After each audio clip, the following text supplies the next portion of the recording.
11월 29일 DMQA 오픈 세미나 발표 시작하도록 하겠습니다. 이번 주 세미나는 Unsupervised Domain Adaptation 및 Self-Training이라는 주제로 발표를 진행할 예정입니다. 발표에 앞서서 제 소개를 간략하게 드리자면 제 이름은 김지현이고 저는 현재 고려대학교 산업경영공학과에서 김성봉 교수님 연구실에서 석박사 통합과정 5학기 차에 재학 중에 있습니다.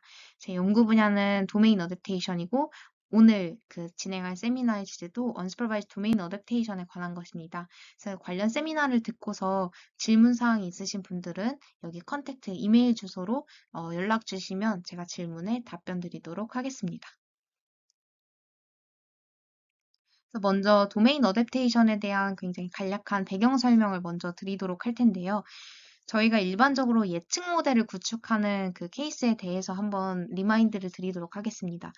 저희는 기본적으로 훈련 데이터에서 X와 Y 데이터가 있다라고 가정을 하고, 즉 레이블된 데이터셋이 있다라고 가정을 하고, 이 레이블된 데이터셋으로부터 X에서 Y를 X가 주어졌을 때 이를 Y로 잘 매핑시킬 수 있는 펑션, 즉 딥러닝 모델을 잘 구축하기 위해서 지도학습을 통해서 모델을 훈련시키게 됩니다.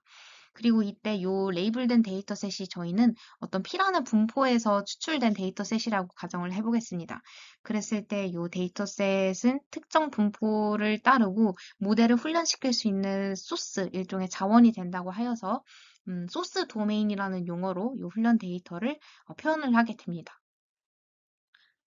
그랬을 때 이제 잘 소스 도메인을 통해서 잘 훈련된 모델을 이제 테스트 데이터에서 대해서 평가를 해서 얼마나 모델이 잘 예측을 한 번도 학습에서 본 적 없었던 새로운 데이터에 대해서 잘 성능을 낼 수 있는지를 우리가 평가를 하게 될 텐데요. 여기서 문제점 중 하나는 우리가 테스트 시에 사용하는 요 데이터셋 같은 경우에 기존의 훈련 데이터셋에 이 소스 도메인이 P라는 분포에서 추출된 데이터였다면 이번에 테스트에서 사용될 데이터셋은 Q라는 분포에서 추출된 그런 데이터라고 가정을 해보겠습니다. 이렇게 X 데이터의 어떤 마지널 디스트리뷰션이 P와 Q로 다른 경우에는 우리는 일반적인 상황이 아니라 시프트가 일어난 상황이라고 표현을 하게 됩니다. 즉 차이가 있다라는 것이죠. 그리고 시프트 중에서도 커버리어트 시프트라는 용어로 요 데이터셋 간의 그 차이를 설명을 하게 됩니다. 그리고 이런 커버리어트 시프트가 일어난 경우에는 모델이 학습에서는 한 번도 보지 못했던 분포의 데이터셋이기 때문에 예측 성능이 완전히 망가질 수 있는 위험이 있다라는 것이 선행 연구에서 굉장히 많이 밝혀졌습니다. 이때 만약 우리가 요 Q라는 데이터셋에 대해서 레이블 데이터를 확보할 수 있다면 당연히 일반적인 트랜스퍼 러닝처럼 파인 튜닝을 하는 것이 일반적인 케이스이겠죠. 근데 파인 튜닝을 하기 위해서 레이블 데이터로 수집하는 것은 비용도 많이 들고 이제 시간도 많이 걸리기 때문에 굉장히 비용이 높은 방법론이란 한계점을 가지고 있습니다. 그래서 이 unsupervised domain adaptation이라는 알고리즘의 목적은 상대적으로 수집이 쉬운 이 unlabeled 데이터, X 데이터만을 활용을 해서 모델이 Q라는 분포에 대해서도 잘 동작할 수 있게끔 만들어 보자라는 아이디어에 기반한 어떤 학습 방법론이라고 할 수 있겠습니다. 그래서 즉 우리가 보았을 때 예측해야 되는 Y 클래스 정보는 동일한데 이렇게 X 데이터의 분포가 좀 다른 케이스, 즉 코버리어트 시프트가 일어난 케이스이니 이 P라는 분포와 Q라는 분포의 X 데이터를 가져와서 두 분포 간의 차이를 정량화해서 재고, 그 다음에 이걸 직접적으로 최소화시킬 수 있다면 모델이 이런 Q라는 학습 시에는 이제 비록 우리가 X에서 Y를 매핑해주는 요 레이블링 펑션은 P를 이용해서 만들었지만 그것이 Q라는 분포에서도 잘 동작할 수 있을 것이다라고 기대를 해볼 수가 있는 것이죠. 그렇기 때문에 이 unsupervised domain adaptation 메소드에서 가장 큰 핵심이 되는 것은 이 분포 차이를 어떻게 정량화해서 최소화할 것인가가 문제가 되겠습니다. 요 왼쪽에 이제 텀은 요 P라는 분포, 그러니까 empirical distribution을 뜻하는 건데요. 우리가 가지고 있는 어떤 소스 도메인에 대한 그 지도 학습을 수행을 해서 기본적으로 X에서 Y를 매핑할 수 있는 펑션을 만들고, 그리고 Q에서도 잘 동작할 수 있도록 만들게 하기 위해서 요 P와 Q 사이의 분포 차이를 잘 재서 이를 최소화시키는 그런 방법론, 알고리즘을 잘 만들어내는 것이 핵심이 되겠죠. 이 부분에 관해서 얘를 어떻게 정의할 것인지에 대해서는 이전에 이론 2000년대 초반에 이론적으로 요 디스턴스가 어떻게 정의가 되었는지, 그리고 최근 딥러닝 모델은 이런 디스턴스를 어떻게 최적화시키는지, 그런 개괄적인 내용들에 관해서는 제가 이전 올해 3월에 한번 도메인 어댑테이션의 기본적인 골자에 대해서 한번 세미나를 진행을 했던 적이 있었습니다. 그래서 관심 있으신 분들은, 그리고 좀 더 자세하게 알고 싶으신 분들은 해당 세미나를 참고하셔서 오늘 세미나를 들으시면 더 많은 도움이 될 것이라고 예상할 수 있을 것 같습니다. 근데 최근에는 이렇게 디스턴스를 직접적으로 재서 잘 최적화시키는 방법론들 뿐만 아니라 준지도 학습에서 제한됐던 셀프 트레이닝 내지는 뭐 수도 레이블링 테크닉을 이용해서 도메인 어댑테이션을 진행하는 그런 연구들도 많이 제한이 되어 왔습니다.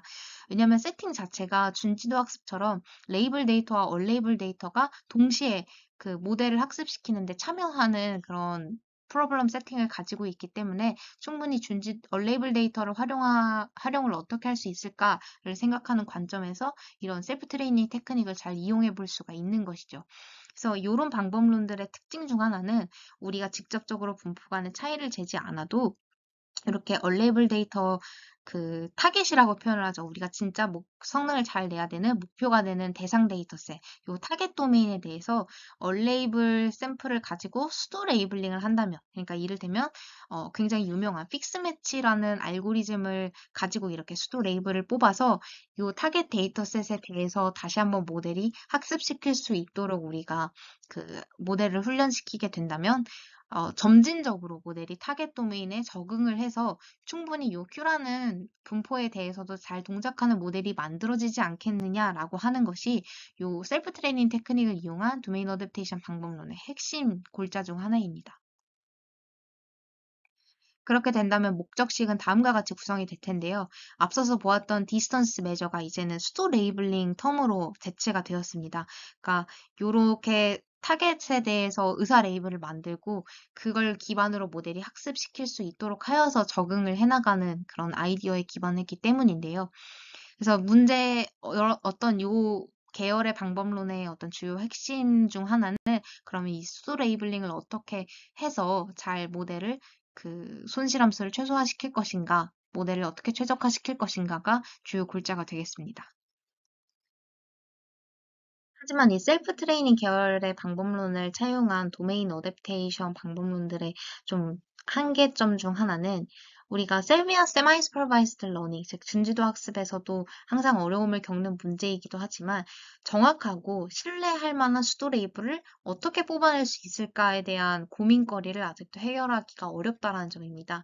사실 세미 슈퍼바이스드 러닝에서도 세미 슈퍼바이스드 러닝의 경우에는 이 레이블 데이터와 언레이블 데이터의 분포가 동일하다라고 가정을 하죠. 그렇게 분포가 동일한 상황에서도 정확한 수도 레이블을 뽑는 것이 어려워서 여러 가지 알고리즘들이 제한되고 있는데, 하물며 이렇게 분포가 다른 상황에서는 정확한 수도 레이블을 뽑기가 훨씬 더 어려워지기 때문에 이 챌린지한 상황을 해결하기 위해서 어떻게 하면 좋을까에 대해 많은 사람들이 고민을 하고 있다라는 점을 이제 강조드리고 싶습니다. 그게 얼마나 어려운지를 직접 확인하기 위해서 제가 간단한 실험을 진행을 했는데요. 요 데이터셋 같은 경우에는 비주얼 도메인 어댑테이션 데이터셋이라고 하여서 도메인 어댑테이션 이미지 클래시피케이션 태스크에 있어서 벤치마크 데이터셋입니다. 그리고 소스와 타겟이 신테틱과 리얼로 각각 이미 정해진 그런 데이터셋이고요. 그렇게 된다면 우리는 이 소스를 가지고 일단 모델을 지도학습 시키는 그런 로스 텀을 하나 만들게 되겠고, 타겟에 대해서는 셀프 트레이닝을 해서 모델이 점차적으로 타겟에 적응해 나갈 수 있도록 구성을 하게 될 겁니다. 그리고 셀프 트레이닝은 어떤 것을 이용할 것인가를 했을 때 저는 가장 보편적으로 잘 사용되고 있는, 아직까지도 많이 사용되고 있는 이 픽스 매치 알고리즘을 이용해서 한번 언슈퍼바이즈 도메인 어댑테이션을 수행을 해보았습니다. 그랬을 때 저는 이렇게 타겟 도메인별로 컨피던스 값들을 클래스별로 다 찍어보았습니다. 총 12개의 클래스가 있고요. 컨피던스 값을 쭉 로깅한 이유는 픽스 매치라는 알고리즘이 수도 레이블링을 할 때 있어서 프레딕션의 컨피던스 값을 기준으로 수도 레이블링을 하기 때문에 이렇게 값을 쭉 찍어보았습니다. 그랬을 때 눈에 띄는 것 중 하나는 이렇게 오른쪽에 있는 클래스들 같은 경우에는요, 이렇게 오른쪽으로 보이시는 클래스와 같은 경우에는 학습이 진행되면 진행될수록 모델이 자신감을 가지고 예측을 수행하는 것이 아니라 이렇게 자신감을 점점 잃어가는 모습을 보이고 있다는 것입니다. 이런 경우에는 픽스 매치 알고리즘을 이용했을 때 컨피던스 값이 좀 낮아져서 적절한 수도 레이블을 생성해내기 어렵다라는 한계를 가지고 있고 학습에 참여하기가 어려워서 해당 클래스에 대해서는 예측이 잘 수행되지 않을 문제점들도 우리가 예상을 해볼 수가 있겠죠. 그런데 그렇다 할지라도 적어도 이렇게 안정적으로 컨피던스가 올라가는 샘플에 대해서만큼은 수도 레이블링을 잘 할 수가 있을 텐데, 이렇게 수도 레이블을 잘 뽑아냈다면, 요런 클래스, 즉, 나이프라는 어떤 클래스를 가지는 샘플에 대해서는 좋은 수도 레이블을 잘 뽑아내서 학습을 잘 하게 된다면, 우리는 적어도 요 클래스에 대해서만큼은 소스와 타겟의 분포가 다를지언정 좋게 잘 예측을 수행할 수 있을 것이라는 기대를 가지고 셀프 트레이닝을 수행하게 됩니다. 그랬을 때 제가 직접 그렇다면 요 클래스가 수 레이블을 잘 뽑아냈을 텐데 어큐러시는 어떠할까라고 확인을 해보았더니 학습이 진행되면 진행될수록 거의 정확도가 0에 수렴하는 굉장히 문제적인 현상을 관찰할 수가 있었습니다.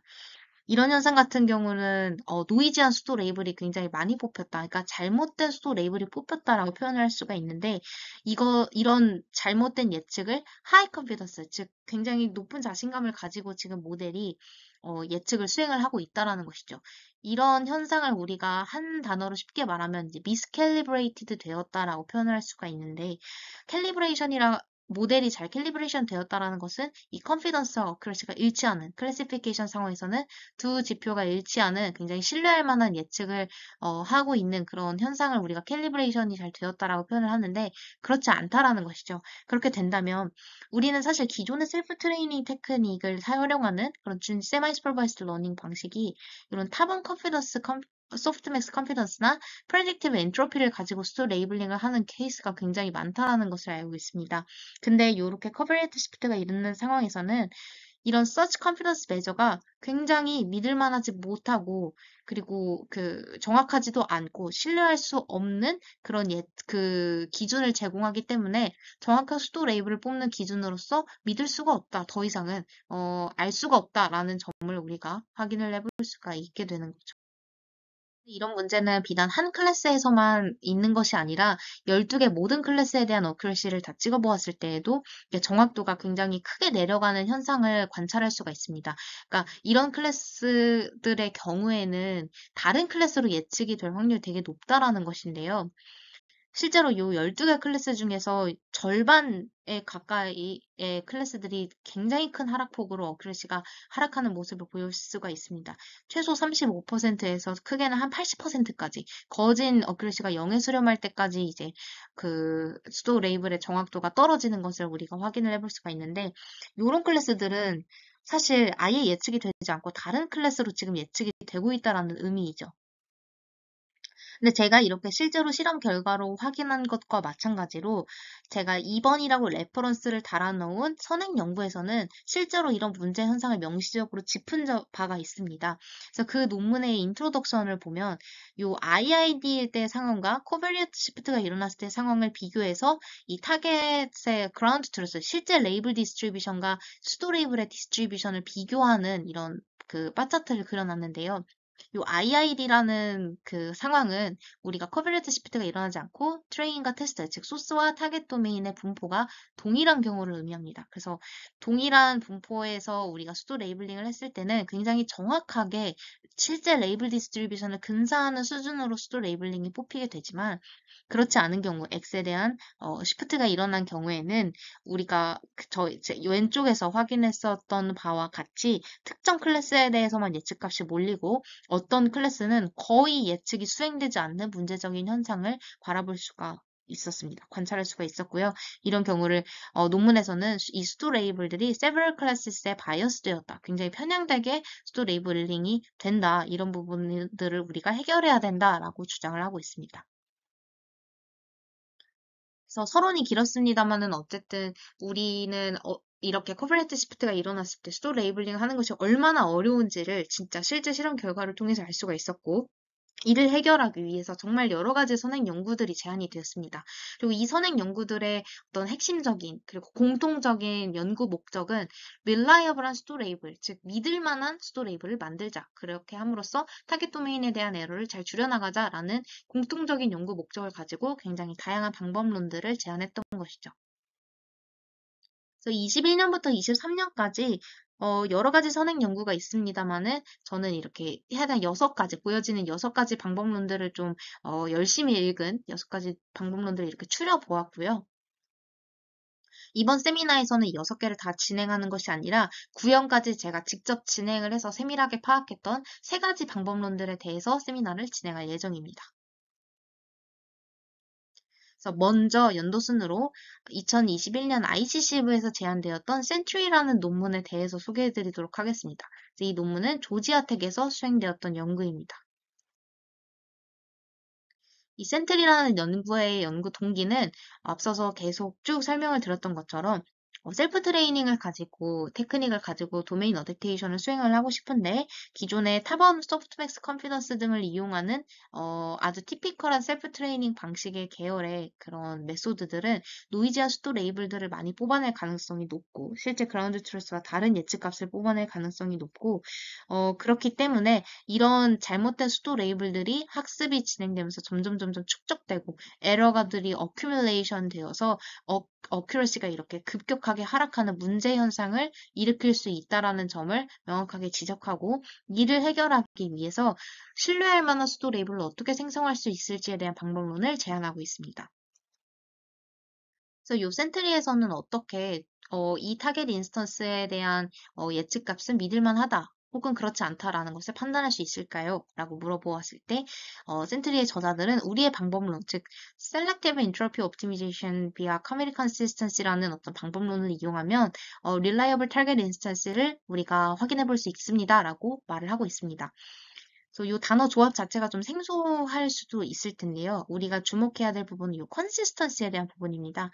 그래서 결국에는 예측에 대한 일관성을 우리가 기준으로 하여서 릴라이어블한 타겟 인스턴스를 우리가 선별을 해보겠다라고 말을 하는 것이죠. 그래서 이 predictive consistency가 무엇인지를 좀 이제 자세히 설명드릴 예정인데요. 준지도 학습, 세마이 슈퍼바이스 러닝이나 어떤 셀프 트레이닝 계열의 메소드들에 대해서 관심 있게 선행 연구를 찾아서 읽어보신 분들은 이런 predictive consistency라는 말만 들으셔도 어떻게 예측값을 좀 우리 reliable한 수도 레이블을 판별하겠다라는 부분이 좀 감이 잡히실지도 모르겠습니다. 그러니까 예측에 대한 일관성을 보기 위해서는 일단 오리지널 데이터셋을 이렇게 집어넣었을 때 볼 수 있는 이 프레딕션 값을 뽑아낼 수가 있겠죠. 근데 이 프레딕션 값이 정말 믿을만한지 아닌지를 우리는 모르기 때문에 여러 번 어그멘테이션을 한번 시켜봅니다. 그래서 총 n번 어그멘테이션을 시켰을 때 프레딕션 값도 그에 상응하게 n개가 나오게 되겠죠. 그럼 이 n개의 프레딕션이 과연 이 예측 값에 일관성이 있느냐 없느냐를 우리가 판단해 볼 수 있다라는 것입니다. 그래서 이거를 consistency checker라고 표현을 하게 되는데요. 그래서 이 기준 프레딕션 값과 비교를 하였을 때 어그멘테이션, 즉 원본 X의 perturbation을 좀 가한다 하더라도 예측이 정말 일관되는지를 평가를 하고 만약에 일관되는 경우에는 해당 예측값은 샘플이 좀 변형된다 하더라도 예측이 일관적이네. 그렇다면 이 샘플에 대한 예측값이 믿을만 하겠다라고 해서 엔트로피 미니메이제이션을 수행을 하고 그렇지 않은 경우에는 X에 대해서 조금만 perturbation이 가해져도 모델이 예측력이 조금 달라지네. 그렇다면 요 프레딕션 값은 믿을 수 없어라고 판단을 하여서 해당 인컨시스턴트하다고 판단한 샘플에 대해서는 엔트로피를 맥시마이제이션하는 방식으로 이제 학습이 진행이 됩니다. 그래서 사실 센츄리라는 알고리즘은 그렇기 때문에 요 셀렉티브 인트로피 옵티미제이션이라는 말이 붙게 되었고요. 요 방식이 사실은 센츄리라는 알고리즘의 핵심적인 그 프레임워크입니다. 그래서 전반적인 설명은 여기서 끝났다고 보실 수가 있을 것 같아요. 21년도에 제안됐기 때문에 상대적으로 굉장히 직관적이고 간단한 알고리즘으로 이제 메소드들을 제안한 것을 보실 수가 있는데요. 네, 저는 이런 센트리 논문을 읽으면서 여러 가지 이제 걱정거리들도 좀 들었습니다. 사실 첫 번째 우려사항 중 하나가 뭐냐면, 굉장히 이런 예측 일관성을 통해서 신뢰할 만한 샘플을 뽑아내는 것은 좋은데, 이렇게 컨시스턴트한 샘플은 사실은 그렇게 많지 않을 것 같다. 그래서 인컨시스턴트한 샘플들이 더 많을 것 같은데, 왜냐면 우리는 이전에 노이즈 수도 레이블들이 많이 뽑히는 것을 많이 확인을 했잖아요. 그래서 이런 샘플들이 더 많이 뽑힐 것 같은데, 그럼 학습에 참여하는 그 수도 레이블의 개수가 굉장히 적어지는 것은 아닌가 하는 우려사항이 들 수 있겠습니다. 그래서 예를 들어보자면, 뭐 나이프라는 클래스를 예측한다고 하였을 때, 그 나이프의 전체적인 모양새가 나온 샘플들은 변형을 좀 가하더라도 나이프라고 예측하기가 좀 쉬울 것 같은데, 일부분만 잘려져 있는 이미지 같은 경우에는 수도 레이블을 뽑기가 어렵고, 또 조금 변형되면 다른 클래스로 예측할 확률이 높아지기 때문에 인컨시스턴트하다고 모델이 판단할 가능성이 높을 것 같습니다. 그래서 이럴 경우에는 수도 레이블로 참여하게 되는 그런 샘플의 개수가 극히 적어지면 모델에 어떤 편향성이 생길 수 있다라는 우려사항을 지울 수가 없겠죠.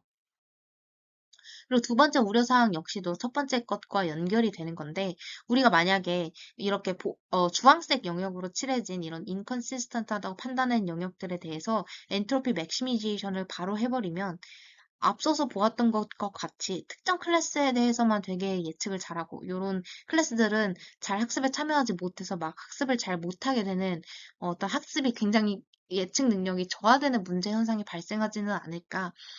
이렇게 했을 때는 얘네들은 수도 레이블로 참여할 가능성이 굉장히 낮아지게 되는 것이잖아요. 그럼 결국에는 첫 번째 컨설과 연결이 되어서 large percentage of target instances가 학습에 차학습 참여에서 배제될 가능성이 있겠다라는 점을 간과할 수가 없는 것입니다. 근데 이런 우려사항들에 대해서 센트리 저자들도 이런 우려사항들을 직접적으로 짚고 있습니다. 그리고 다만 이런 컨설들, 이런 우려사항들을 너희들이 가지는 것을 우리가 모두 충분히 이해한다. 그렇지만 이런 우려사항들이 Adaptive Selection via Augmentation Invariance Regularization 이라는 특정 테크닉을 이용한다면 이런 우려사항들을 우리가 잘 해결할 수 있다라고 말을 하고 있습니다. 그럼 과연 이 방법론이 무엇이길래 앞선 우려사항들을 해결할 수가 있게 된다라는 것일까요? 보면 요 센트리가 학습할 때 있어서 요 로스 자체는 그러니까 엔트로피를 미니미제이션하고 맥시마이제이션하는 로스로 나뉠 수가 있는데, 이때 원본 데이터 샘플에 대해서 엔트로피를 지지고 볶는 것이 아니라 어그멘테이션 된 샘플을 가지고 엔트로피를 이렇게 왔다 갔다 하는 그런 학습 텀으로 구성되어 있다라는 점이 특이사항 중 하나입니다. 그러니까 말 그대로 우리는 원본에 대해서 이렇게 n번, 여기선 총 3번 어그멘테이션을 하겠다고 가정을 해보겠습니다. 그렇게 하였을 때, 요 3개의 어그멘테이션 된 그 샘플의 예측값들이 원본 샘플과 비교했을 때, 컨시스턴트 할 때와 인컨시스턴트 할 때를 이렇게 두 가지를 이게 비교를 해볼 수가 있게 될 텐데요. 이때 엔트로피를 미니미제이션 내지는 맥시미제이션을 하는 대상이 원본 대상이 아니라 이렇게 컨시스턴트했던 마지막 샘플, 그리고 인컨시스턴트했던 마지막 샘플에 대해서 어그멘테이션 샘플에 대해서 우리가 엔트로피 미니미제이션 내지는 맥시미제이션을 다음과 같이 수행을 할 테니, 오리지널 이미지를 가지고 우리가 엔트로피를 막 높였다가 낮췄다가 하는 것이 아니기 때문에 그런 걱정을 크게 할 필요가 없다라고 명시적으로 이렇게 말을 하고 있는 것이죠. 그래서 이렇게 어그멘테이션을 이용해서 엔트로피를 미니미제이션 내지는 맥시미제이션을 하는 데 있어서는 여러 가지 또 베네핏도 따라올 수가 있습니다. 첫 번째는 이제 오버피팅을 줄일 수가 있다라는 것인데요. 우리가 엔트로피 미니미제이션 관점에서 생각을 해보면 입력 데이터에 변형이 가해졌는데도 불구하고 모델이 자신감 있게 예측을 할 수 있도록 우리가 수식을 만들어 놓는다, 로스텀을 만들어 놓는다는 것은 모델이 입력 데이터의 변형, 그러니까 내지는 어떤 여러 가지 베리에이션에도 강건하게 학습을 수행할 수 있다라는 의미로 해석을 해볼 수가 있겠습니다. 그래서 조금 변형이 가해졌다 하더라도 예측이 잘 수행될 수 있다라고 하는 것은 좀 더 특정 분포에 좀 더 적합하게 학습이 되는, 과적합되게 학습을 하는 오버피팅 현상을 방지할 수 있다라는 어떤 장점을 우리가 생각을 해볼 수가 있겠고요. 두 번째 베네핏 같은 경우에는 첫 번째 베네핏과 좀 연결되는 부분 중 하나인데요. 이렇게 함으로써 그 변형에 좀 더 인베리언트한 피처를 뽑을 수 있다. 즉, 다시 말해서 더 로버스트하고 어떤 도메인이든 전이 가능한 제너라이저블한 피처를 뽑아내는데 훨씬 더 도움이 된다라는 그런 장점을 가지고 있습니다. 그래서 그렇기 때문에 우리가 그 학습이 진행되면 진행될수록 더 로버스트하고 제너라이저블한 피처에 집중할 확률이 높기 때문에 요런 엔트로피 미니미제이션이나 맥시미제이션을 한다고 하여서 특정 샘플들만 계속해서 수도 레이블링 되는 것이 아니라 학습이 진행되면 진행될수록 더 많은 샘플들에 대해서 컨시스턴트하게 예측을 하는, 그러니까 요런 어그멘테이션을 하더라도 예측의 일관성이 무너지는 것이 아니라 오히려 학습이 진행되면서 이 예측에 대한 일관성이 더 커질 것이다. 그 이유는 모델이 어떤 입력 데이터에 대한 베리에이션 내지는 트랜스포메이션에 굉장히 강건한 특성을 보이고 있기 때문에 인컨시스턴트한 샘플은 내려가고 이 컨시스턴트한 샘플이 더 많아질 것이다 라고 예상을 해볼 수가 있게 되는 것이죠. 실제로 그러한지가 저는 정말 궁금해서 이 배치 학습이 진행됨에 따라서 배치 내에서 이 컨시스턴트하다고 뽑힌 그 샘플들이 얼마나 되는지 그 비율을 직접 다 로깅을 해보았습니다. 근데 신트리 저자들이 정말 말한 대로 에폭이 50번이 진행됐다고 한다면 점점점 이 그 모델이 어그멘테이션을 한다고 하더라도 일관된 예측을 하는 그 샘플의 비율이 훨씬 더 늘어나고 일관되지 않은 그런 예측을 하는 그 샘플 비율이 더 내려가는 것을 직접 확인을 해볼 수가 있었습니다. 그래서 앞서서 말씀드렸던 그런 장점들이 그 거짓말이 아니었구나. 정말 이렇게 잘 동작할 수 있구나. 이것이 효과가 있었구나라는 점을 짐작을 해볼 수가 있는 것이죠. 그리고 더불어서 센트리의 저자들은 이것만 제안한 것이 아니라, 우리는 커버리트 시프트 상황에서 수도 레이블을 잘 뽑는 방법에 대해서 지금까지 쭉 설명을 드렸죠.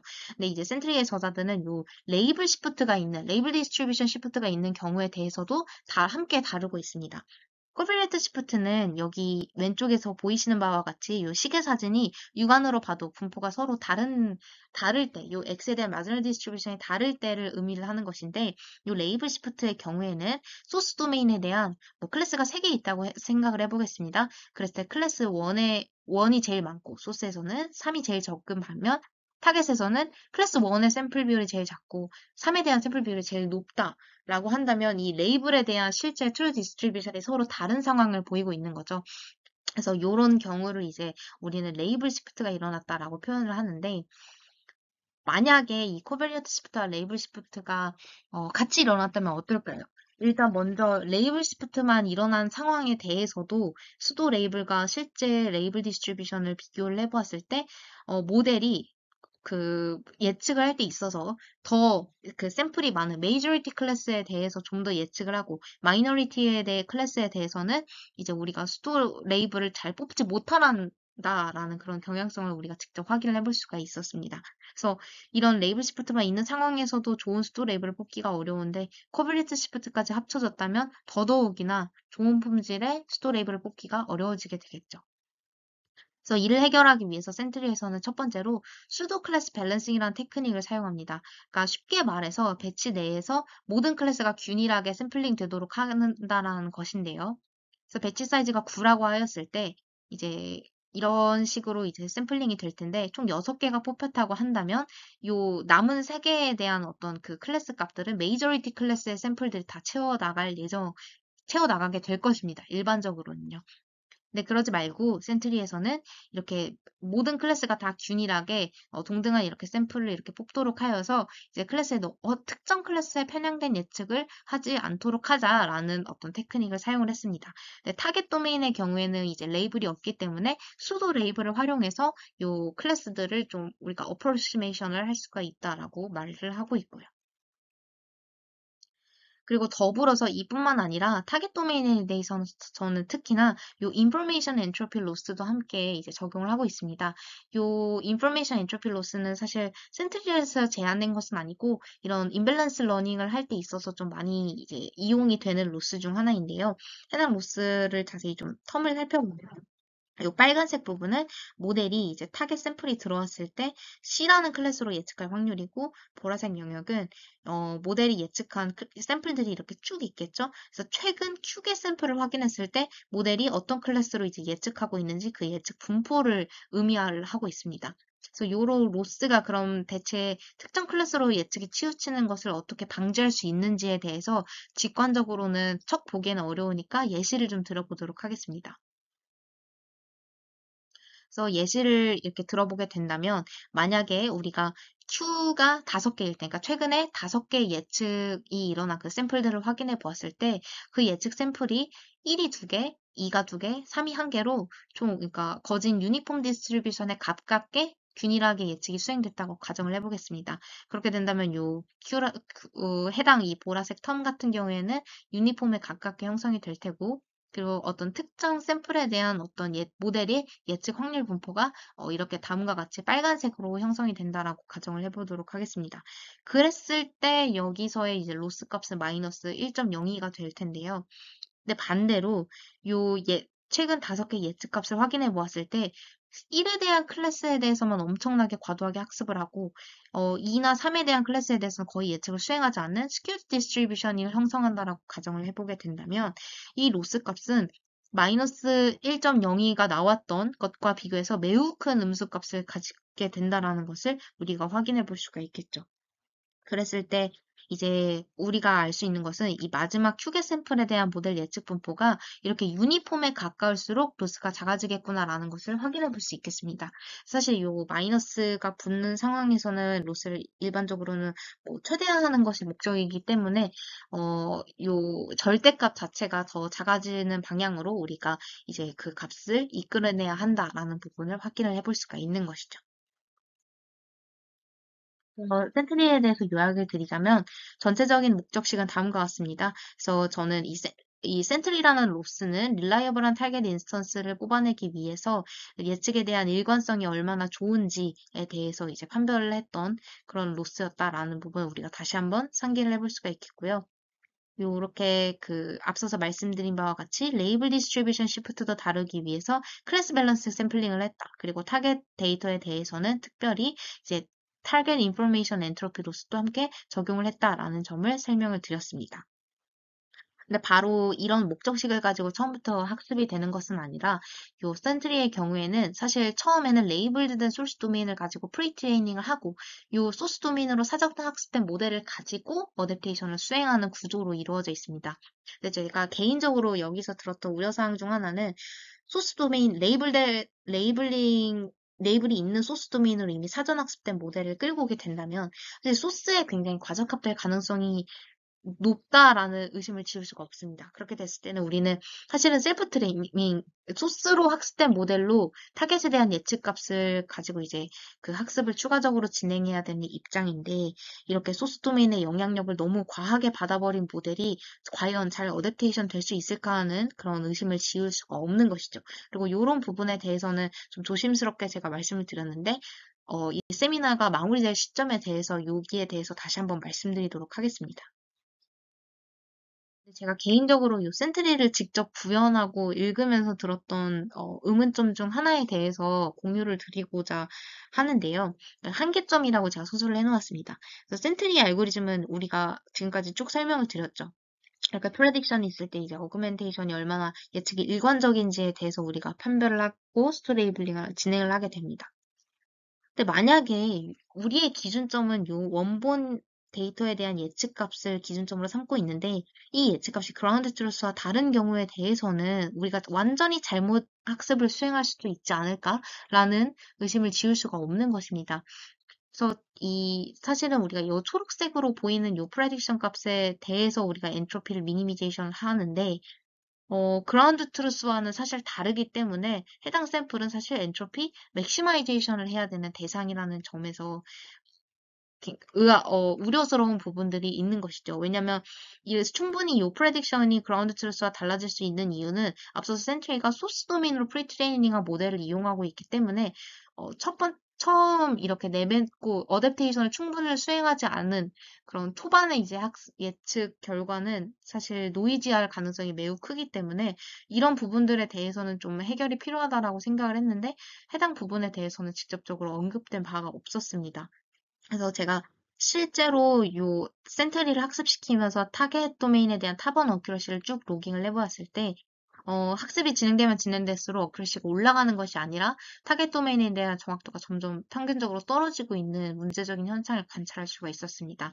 그래서 요 reliable 수도 레이블을 만드는 기준이 여러 어그멘테이션에 대한 예측의 일관성 대한 것인데 그런 이런 예측 일관성에 대한 규제가 반드시 예측의 정확성까지 보장하지는 않는다라는 점에서 이 센트리라는 알고리즘이 과연 정말 정밀하고 명확한 수도 레이블링의 기준을 내세웠느냐라고 묻는다면 저는 그 부분에 대해서는 좀 한계점으로 남겨둘 것 같습니다.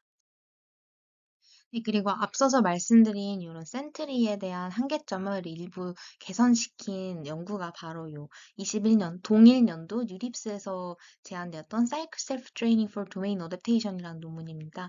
그래서 해당 연구는 칭화대에서 제안이 되었고요. 센트리에서 앞서 보았던 대로 노이즈 스토 레이블들이 이제 뽑히는데 그것을 개선시킬 능력이 부족했던 점이 이제 센트리 알고리즘의 어떤 한계점이라고 말할 수 있다면 이 사이클 셀프 트레이닝이라는 연구에서는 그러한 부분들을 좀 더 집중적으로 다루는 특징을 가지고 있습니다. 앞서서 말씀드린 사이클 셀프 트레이닝이라는 연구는 줄여서 CST라고 부르게 되는데요. 이 CST의 인트로덕션에서는 기존의 셀프 트레이닝 방식의 도메인 어댑테이션 테크닉들의 한계점을 좀 명확하게 짚고 있습니다. 그래서 여기서 서술했던 대부분의 것들은 제가 이 세미나의 인트로에서도 다 설명을 드렸는데요. 그 중에서도 다른 하나 더 강조드릴 것이 있다면 이 인트로덕션에서 이 그림을 보시면 해당 저자들은 실제 타겟 도메인의 그라운드 트루스 레이블 디스트리뷰션과 수도 레이블이라고 하면 이제 기존의 스탠다드 셀프 트레이닝을 통해서 뽑아낸 수도 레이블입니다. 이 수도 레이블의 이제 레이블 디스트리뷰션을 비교하는 어떤 지표를 통해서 얼마나 수도 레이블이 레이블 디스트리뷰션과 비슷한가를 잴 수 있다라고 말을 하는 것이죠. 요 디스턴스는 토탈 베리에이션 디스턴스라고 있는데 제가 편의상 TV 디스턴스라고 말씀을 드리도록 하겠습니다. 그래서 이 TV 디스턴스는 결국에는 이 실제 레이블 디스트리뷰션과 수도 레이블 디스트리뷰션이 얼마나 차이가 나는지를 잴 수 있는 지표고 이것이 의미하는 바는 우리가 수도 레이블을 뽑았을 때 이게가 얼마나 틀리는지는 레이블 디스트리뷰션과의 차이에 따라서 달려 있겠죠. 그래서 이 TV 디스턴스가 어떤 에러 레이트의 로얼 바운드로서 역할을 할 수 있게 되겠습니다. 그러니까 말인즉슨 이 디스턴스보다 이 에러가 더 줄어들 수는 없다라는 것이죠. 그래서 이런 부분을 좀 유념을 해보았을 때 실험적으로 저자들은 그러면 우리 학습이 진행되면 진행될수록 이런 디스턴스가 점점점 줄어들어서 에러 레이트가 줄어들고 정확한 수도 레이블을 뽑히길 원할 텐데 우리가 실제로 실험을 돌려보니까 이 TV 디스턴스라는 것이 어느 순간 학습 초중반쯤에 0.26쯤으로 수렴을 하더랍니다라고 밝히고 있습니다. 요 실험 결과가 의미하는 바가 무엇이냐 하면은 결국에는 우리의 수도 레이블은 0.26 이하로 더 에러 레이트가 줄어들 수 없다라는 것입니다. 그러니까 다시 바꿔서 말하면 수도 레이블의 정확도가 0.74 이상으로는 올라갈 수 없다라는 의미로 우리가 해석을 해볼 수가 있겠죠. 아무리 우리가 학습을 진행시킨다 하더라도 요 타겟 도메인에 대한 성능이 0.74 이상으로 올라갈 수 없다라는 것이 좀 큰 한계점으로 개인적으로 그렇게 우리가 볼 수가 있다라는 생각이 듭니다. 그래서 저자들이 명시적으로 말하는 것은 denoising ability of store labels is needed 라고 말을 하고 있습니다. 그래서 denoising ability가 필요하다라고 말을 하는 것은 결국에 우리가 뽑아내는 이 수도 레이블이 굉장히 노이지하고 더 이상은 뭐 성능을 개선시킬 여지가 없음을 인정을 하고 이것을 더 개선시키고 훨씬 더 정확한, 그러니까 노이지한 것이 아니라 더 정확하고 reliable한 수도 레이블을 뽑아내야 된다라는 부분을 인정하고 좀 적극적으로 노력하는 것이죠. 그래서 이 부분은 기존에 우리가 원본 타겟 데이터를 넣었을 때 뽑아낸 그 수도 레이블 값이 노이지하다라는 것을 고려하지 않았던 센트리랑은 좀 큰 차이점이 있는 부분이라고 말씀드릴 수 있겠습니다. 우리가 궁금한 것은 어떻게 하면 이런 노이즈한 수도 레이블들을 리파인할 수 있습니까? 라고 물어볼 수 있을 것 같아요. 일단 이 수도 레이블이 이제 왜 노이즈한가를 좀 다시 한번 살펴보도록 하겠습니다. 우리가 수도 레이블을 이렇게 뽑아냈을 때 이 수도 레이블을 뽑는 클래시파이어는 기존에 레이블이 있는 소스 도메인으로 학습되었던 클래시파이어입니다. 그래서 이제 저는 이 클래시파이어를 편의상 소스 클래시파이어라고 부르도록 하겠습니다. 왜냐하면 레이블드 소스 도메인을 통해서 X에서 Y를 매핑하는 그 디시전 바운더리를 그릴 수 있는 능력을 형성한 거잖아요. 그래서 이 소스 클래시파이어를 통해서 우리가 타겟 데이터에 대한 프레딕션 값을 뽑아내고 그렇기 때문에 이런 타겟에 대한 프레딕션이 좀 정확하지 않을 수도 있다라고 우리가 말을 하는 거죠. 소스에 적합하게 설계되었기 때문에. 그렇기 때문에 이 CST의 저자들은 그렇다면 우리는 타겟 도메인에 좀 더 적합하게 설계된 클래시파이어를 통해서 좀 더 타겟 프레딕션을 더 정확하게 만들어 보면 어떨까라는 아이디어를 제안하고 있습니다. 이런 타겟 스페시픽 클래시파이어를 그럼 어떻게 구축하느냐? 왜냐면 우리는 Y 데이터가 없잖아요. 그래서 이런 Y 데이터 대신에 이제 당연히 이제 수도 랩을 사용하게 될 텐데 일단 요 타겟 클래시파이어는 앞서서 추출했던 요 표현 벡터를 타겟 데이터에 대한 표현 벡터를 그대로 입력해서 타겟 도메인에 대한 프레딕션을 일단 생성하게 됩니다. 그리고 앞서서 소스 클래시파이어에서 추출했던 요 타겟 프레딕션을 뭐 이를테면 픽스 매치 테크닉이나 뭐 여러 가지 셀프 트레이닝 테크닉을 이용해서 이렇게 수도 레이블링을 하고 요 수도 레이블을 기반으로 타겟 도메인을 이제 타겟 클래시파이어를 학습시킴으로써 이제 타겟 도메인에 적합하게 설계된 어떤 분류기를 형성할 수 있다라고 말을 하는 것이죠. 그랬을 때 우리가 바라는 것은 요 수도 레이블이 타겟 도메인에 대해서 굉장히 정확하게 형성되었기를 바랍니다. 요 타겟 데이터를 정확하게 분류할 수 있는 클래스로 우리가 예측을 했기를 바라는 거죠. 근데 그렇게 됐다라는 것의 의미는 요 소스 도메인에 적합하게 설계된 요 소스 클래시파이어가 타겟 데이터에 대해서도 정확하게 예측했다는 것은 모든 도메인에 대해서 일반화 가능한 혹은 전이가 가능한 트랜스퍼러블한 제너럴라이제이블한 그런 피처에 좀 더 집중을 해서 지금 모델이 예측을 수행했다는 의미입니다. 혹은 그렇지 않다면 이런 예측 결과가 굉장히 incorrect 할 수 있겠죠. 근데 우리는 요 타겟 프레딕션, 타겟 도메인에 대한 y 값이 없으니까 요 타겟 프레딕션이 정말 맞는지 혹은 이게 useful한지 harmful한지를 정확하게 알 수 있는 그런 기준을 마련하기가 매우 어렵다라는 문제점이 있습니다. 그러면은 생각을 한번 바꿔서 아이디어를 한번 전환시켜볼까요? CST의 저자들은 그렇다면 우리는 소스 클래시파이어가 그 분포가 다른 타겟 도메인에 대해서 굉장히 예측을 잘하길 바라지 않느냐. 그렇다면 타겟 도메인에 대해서 적합하게 이제 설계된 요 타겟 클래시파이어도 소스 데이터에 대해서 좋은 예측 결과를 형성하길 바라면 어떨까라는 아이디어를 떠올리게 되는 겁니다. 그래서 이렇게 일단은 소스 도메인에 대해서 타겟 그 스페시픽 클래시파이어가 이렇게 프레딕션 값을 뽑아내게 되고요.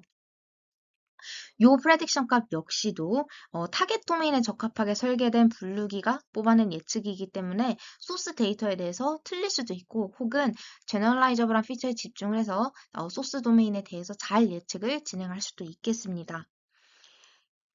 그런데 이 소스 도메인의 경우에는 레이블이 있기 때문에 타겟 스페시픽 클래시파이어가 내뱉은 예측이 틀렸는지 맞았는지를 정확하게 구분할 수 있는 기준을 우리가 마련을 할 수 있습니다. 그렇다면 우리가 소스 도메인의 어떤 그 정보를 기반으로 학습된 클래시파이어가 타겟 도메인에 유효하길 바라는 것처럼 타겟 도메인에 적합한 클래시파이어가 소스 도메인에 만약에 유효하다면 우리는 제너라이저블한 피처를 에 집중해서 학습을 하는 것이 아닐까라고 아이디어를 전환시켜 볼 수가 있는 것이죠. 그래서 여기 CST 저자들은 학습의 목적은 이런 타겟 클래시파이어로부터 뽑아낸 소스의 수도 레이블을 소스 도메인에 대해서 좀 인포메이티브하게 만들자. 즉 타겟 클래시파이어가 소스를 잘 예측하도록 만들자라고 말을 하고 있습니다. 그렇게 된다면 학습이 진행되면 진행될수록 이 표현 벡터에서 생성된 여러 가지 표현들 중에서 트랜스퍼러블한 피처에 집중을 하게 될 테고 노이즈한 타겟 수도 레이블이 자연스럽게 이제 리파인 될 겁니다. 왜냐하면 요 피처 익스트랙터 같은 경우는 공유를 하고 있기 때문에 타겟에서 점점 일반화 가능한 특징에 집중을 하게 된다면 여기 소스 클래시파이어도 자연스럽게 그런 일반화 가능한 특징들 에 집중을 하게 될 것이라고 이제 믿는 거죠. 그리고 요 표현 벡터 자체, 그 이유는 요 표현 벡터 자체 내에서 그런 일반화 가능한 특징들이 많이 풍부하게 생성이 될 것이라고 믿고 있기 때문입니다. 그래서 간략하게 이제 요 CST의 주요 알고리즘의 어떤 핵심 부분에 대해서 설명을 드렸고, 그렇다면 이 모델 학습이 어떻게 진행되는지, 옵티마이제이션이 어떻게 진행되는지에 대해서 이제 다시 한번 리마인드를 드리면서 설명드리도록 하겠습니다. 그래서 먼저 우리는 소스 데이터를 이렇게 넣어서 소스 클래시파이어를 구축하죠. 소스 클래시파이어가 구축되는 방식은 소스 도메인에 대한 지도 학습을 통해서 이루어지게 됩니다.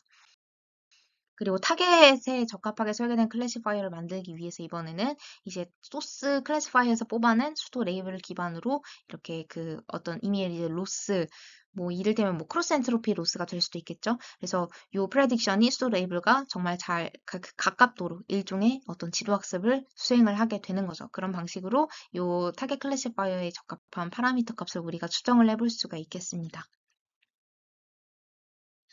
그리고 우리가 제너럴라이저블한 피처를 더 생성해내고 모델이 그런 피처들에 집중을 하게 만들기 위해서 요 타겟에 적합하게 설계된 클래시파이어가 소스 도메인에 대해서 프레딕션을 수행을 하고 그 소스 이 프레딕션이 맞는지 맞지 않는지를 판별해내기 위해서 실제 소스의 y값과 비교를 해서 학습을 수행을 하게 됩니다. 이 과정을 우리는 어떻게 보면 일종의 리버스 셀프 트레이닝이라고 표현을 해볼 수가 있게 되고, 그래서 이 과정 자체를 저자들은 리버스 스텝이라고 말하고 있습니다. 그래서 우리가 타겟에서 수도 레이블링을 해서 셀프 트레이닝을 하는 과정 하나와 소스에서 프레딕션을 뽑아서 소스의 수도 레이블을 잘 예측하도록 만드는 그런 셀프 트레이닝 과정 하나라고 하여서 셀프 트레이닝이 반복된다라고 해서 사이클 셀프 트레이닝이라고 이름을 붙일 수가 있는 것입니다.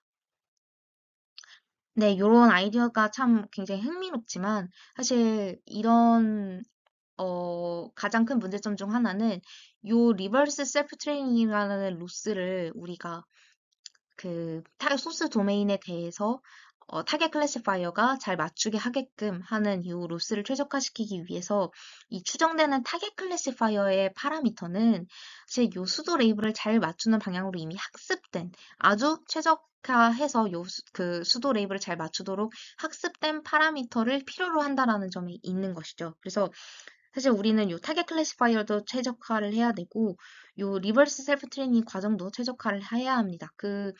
이런 옵티미제이션이 두 가지가 동시에 이루어지는 요 상황 자체를 우리는 바이레벨 옵티미제이션 프로블럼을 풀어야 된다라는 말로 문제 상황을 설명을 할 수가 있습니다. 근데 이 문제가 굉장히 풀기가 어렵다라는 한계점을 가지고 있습니다. CST의 저자들은 요 MAML이라는 선행 연구가 2차 미분을 수행했던 것처럼 좀 복잡하게 최적화를 시켰던 것과는 달리 우리는 Analytical Form of Target Classifier를 계산할 수 있다라고 말을 합니다. 이 Analytical Form이라고 하는 것은 이제 좀 더 우리가 원래 기존에 생각했던 복잡한 방식보다 더 간단한 방식의 뭔가 최적화 메소드다라고 우리가 예측을 해볼 수가 있겠네요. 그래서 실제로 이 애널리티컬 폼이라고 하는 것은 어떤 애널리티컬 솔루션을 찾는 것입니다. 이것은 해석적으로, 그러니까 다시 말해서 수학적인 공식에 의해서 직접 클로즈드 폼의 해를 계산할 수 있다라는 것을 의미한다라고 제가 이제 그 정의를 적어 놓았고요. 훨씬 더 간단한 공식을 통해서 이 최적의 파라미터를 우리가 구할 수 있게 된다라는 것이죠. 왜냐하면 무엇과 비교를 했을 때 더 간단해지느냐 하고 보았더니 모델 어그노스틱 메타러닝이라는 메타러닝 계열의 선행 연구가 있었습니다. 그래서 이 연구 같은 경우에는 파라미터가 어떻게 잘 변화하고 최적화할 수 있을지를 파악하기 위해서 2차 미분 과정을 필요로 했는데 이런 과정들이 굉장히 계산 복잡도가 높고 높은 차원의 정보를 필요로 해야 되기 때문에 활용하기가 어렵다라는 그런 한계점을 가지고 있었다는 것이죠. 이제 이 CSD 저자들은 애널리티컬 솔루션을 어떻게 끌어냈는가 해서 보았더니 본 논문에서는 리치 리그레션에서의 애널리티컬 솔루션을 이용했다라고 말을 하고 있습니다. 그래서 이 리치 리그레션에 대해서 간략하게 리마인드만 드리자면 우리의 목적식은 이제 다음과 같이 설계가 되겠죠. 우리는 파라미터를 이제 찾고 싶은데 그 y와 실제 그라운드 트루스 y와 모델과 이제 입력 x를 넣어서 나온 그 아웃풋 간의 차이가 스퀘어드 디퍼런스가 요 차이라고 하면 스퀘어드 디퍼런스를 말하는 거겠죠. 요 제곱차가 가장 적어지는 그런 파라미터를 찾고 싶은 것이고 추가적으로 이렇게 레귤라이제이션 파라미터를 함께 두고 있는 것이죠. 이런 목적식을 가지고 있었을 때 우리는 파라미터 자체를 요런 방식을 통해서 두 번째 공식을 통해서 추정해낼 수 있다라는 것을 우린 이미 알고 있습니다. 그래서 이런 리치 리그레션의 폼을 이용해서 CST에서는 어떤 방식으로 타겟 클래시파이어의 파라미터를 찾느냐라고 해서 보았더니 요 파이로 이제 파라미터라이제이션 된 그 피처 익스트랙터가 내놓은 그 표현 벡터가 요 타겟 클래시파이어의 파라미터와 그 잘 이제 계산이 되어서 우리가 추정되는 그 아웃풋 값이 이렇게 나오게 되겠죠. 그것이 원핫 인코딩된 수도 레이블과 비교를 해보았을 때, 이 기존에는 우리가 크로스 엔트로피 로스 등을 사용을 해서 그 클래시피케이션 문제에서 파라미터 값을 최적화시켰지만, 우린 그러지 않고 이렇게 스케일드 디퍼런스를 통해서 그 값을 파라미터 값을 추정을 해 나가겠다라는 것입니다. 그래서 그렇게 함으로써 우리는 이런 타겟 클래시파이어에 대한 그 파라미터를 다음과 같은 공식으로 추정을 해볼 수가 있는데 이런 방식을 택하게 되면 앞서서 보았던 복잡한 바이레벨 이렇게 옵티미제이션 문제를 풀지 않아도 충분히 좋은 최적화된 해를 구할 수 있다라는 점을 논문에다가 명시를 해놓고 있습니다. 그래서 여러 가지 이제 그 과정을 거쳐서 옵티미제이션이 진행이 되고 서머리를 드리자면 컴플리트 오브젝티브 같은 경우에는 이렇게 forward 스텝, 수도 레이블을 뽑아내는 과정과 리버스 스텝, 그 타겟 클래시파이어를 추정하고 이 타겟 클래시파이어가 소스에 대해서 잘 이제 예측할 수 있도록 하는 그런 텀들을 이렇게 추가를 해서 각자 피처 익스트랙터와 이제 소스 클래시파이어도 이렇게 학습을 수행을 하게 되는 것이죠. 최적화를 하게 되는 것이죠. 근데 여기서 그리고 요 empirical distribution P에 대한 수식들은 다 이제 소스 도메인에 대한 지도학습 로스를 의미를 하는 것입니다. 그리고 요 두 번째 7번 수식의 두 번째 텀 같은 경우에는 우리가 앞서서 보았던 그 리버스 셀프 트레이닝 수식이 되겠죠. 근데 요 7, 8번 수식의 요 마지막 텀 같은 경우에는 앞서서 설명드리지 않았던 로스 텀이 붙어 있습니다.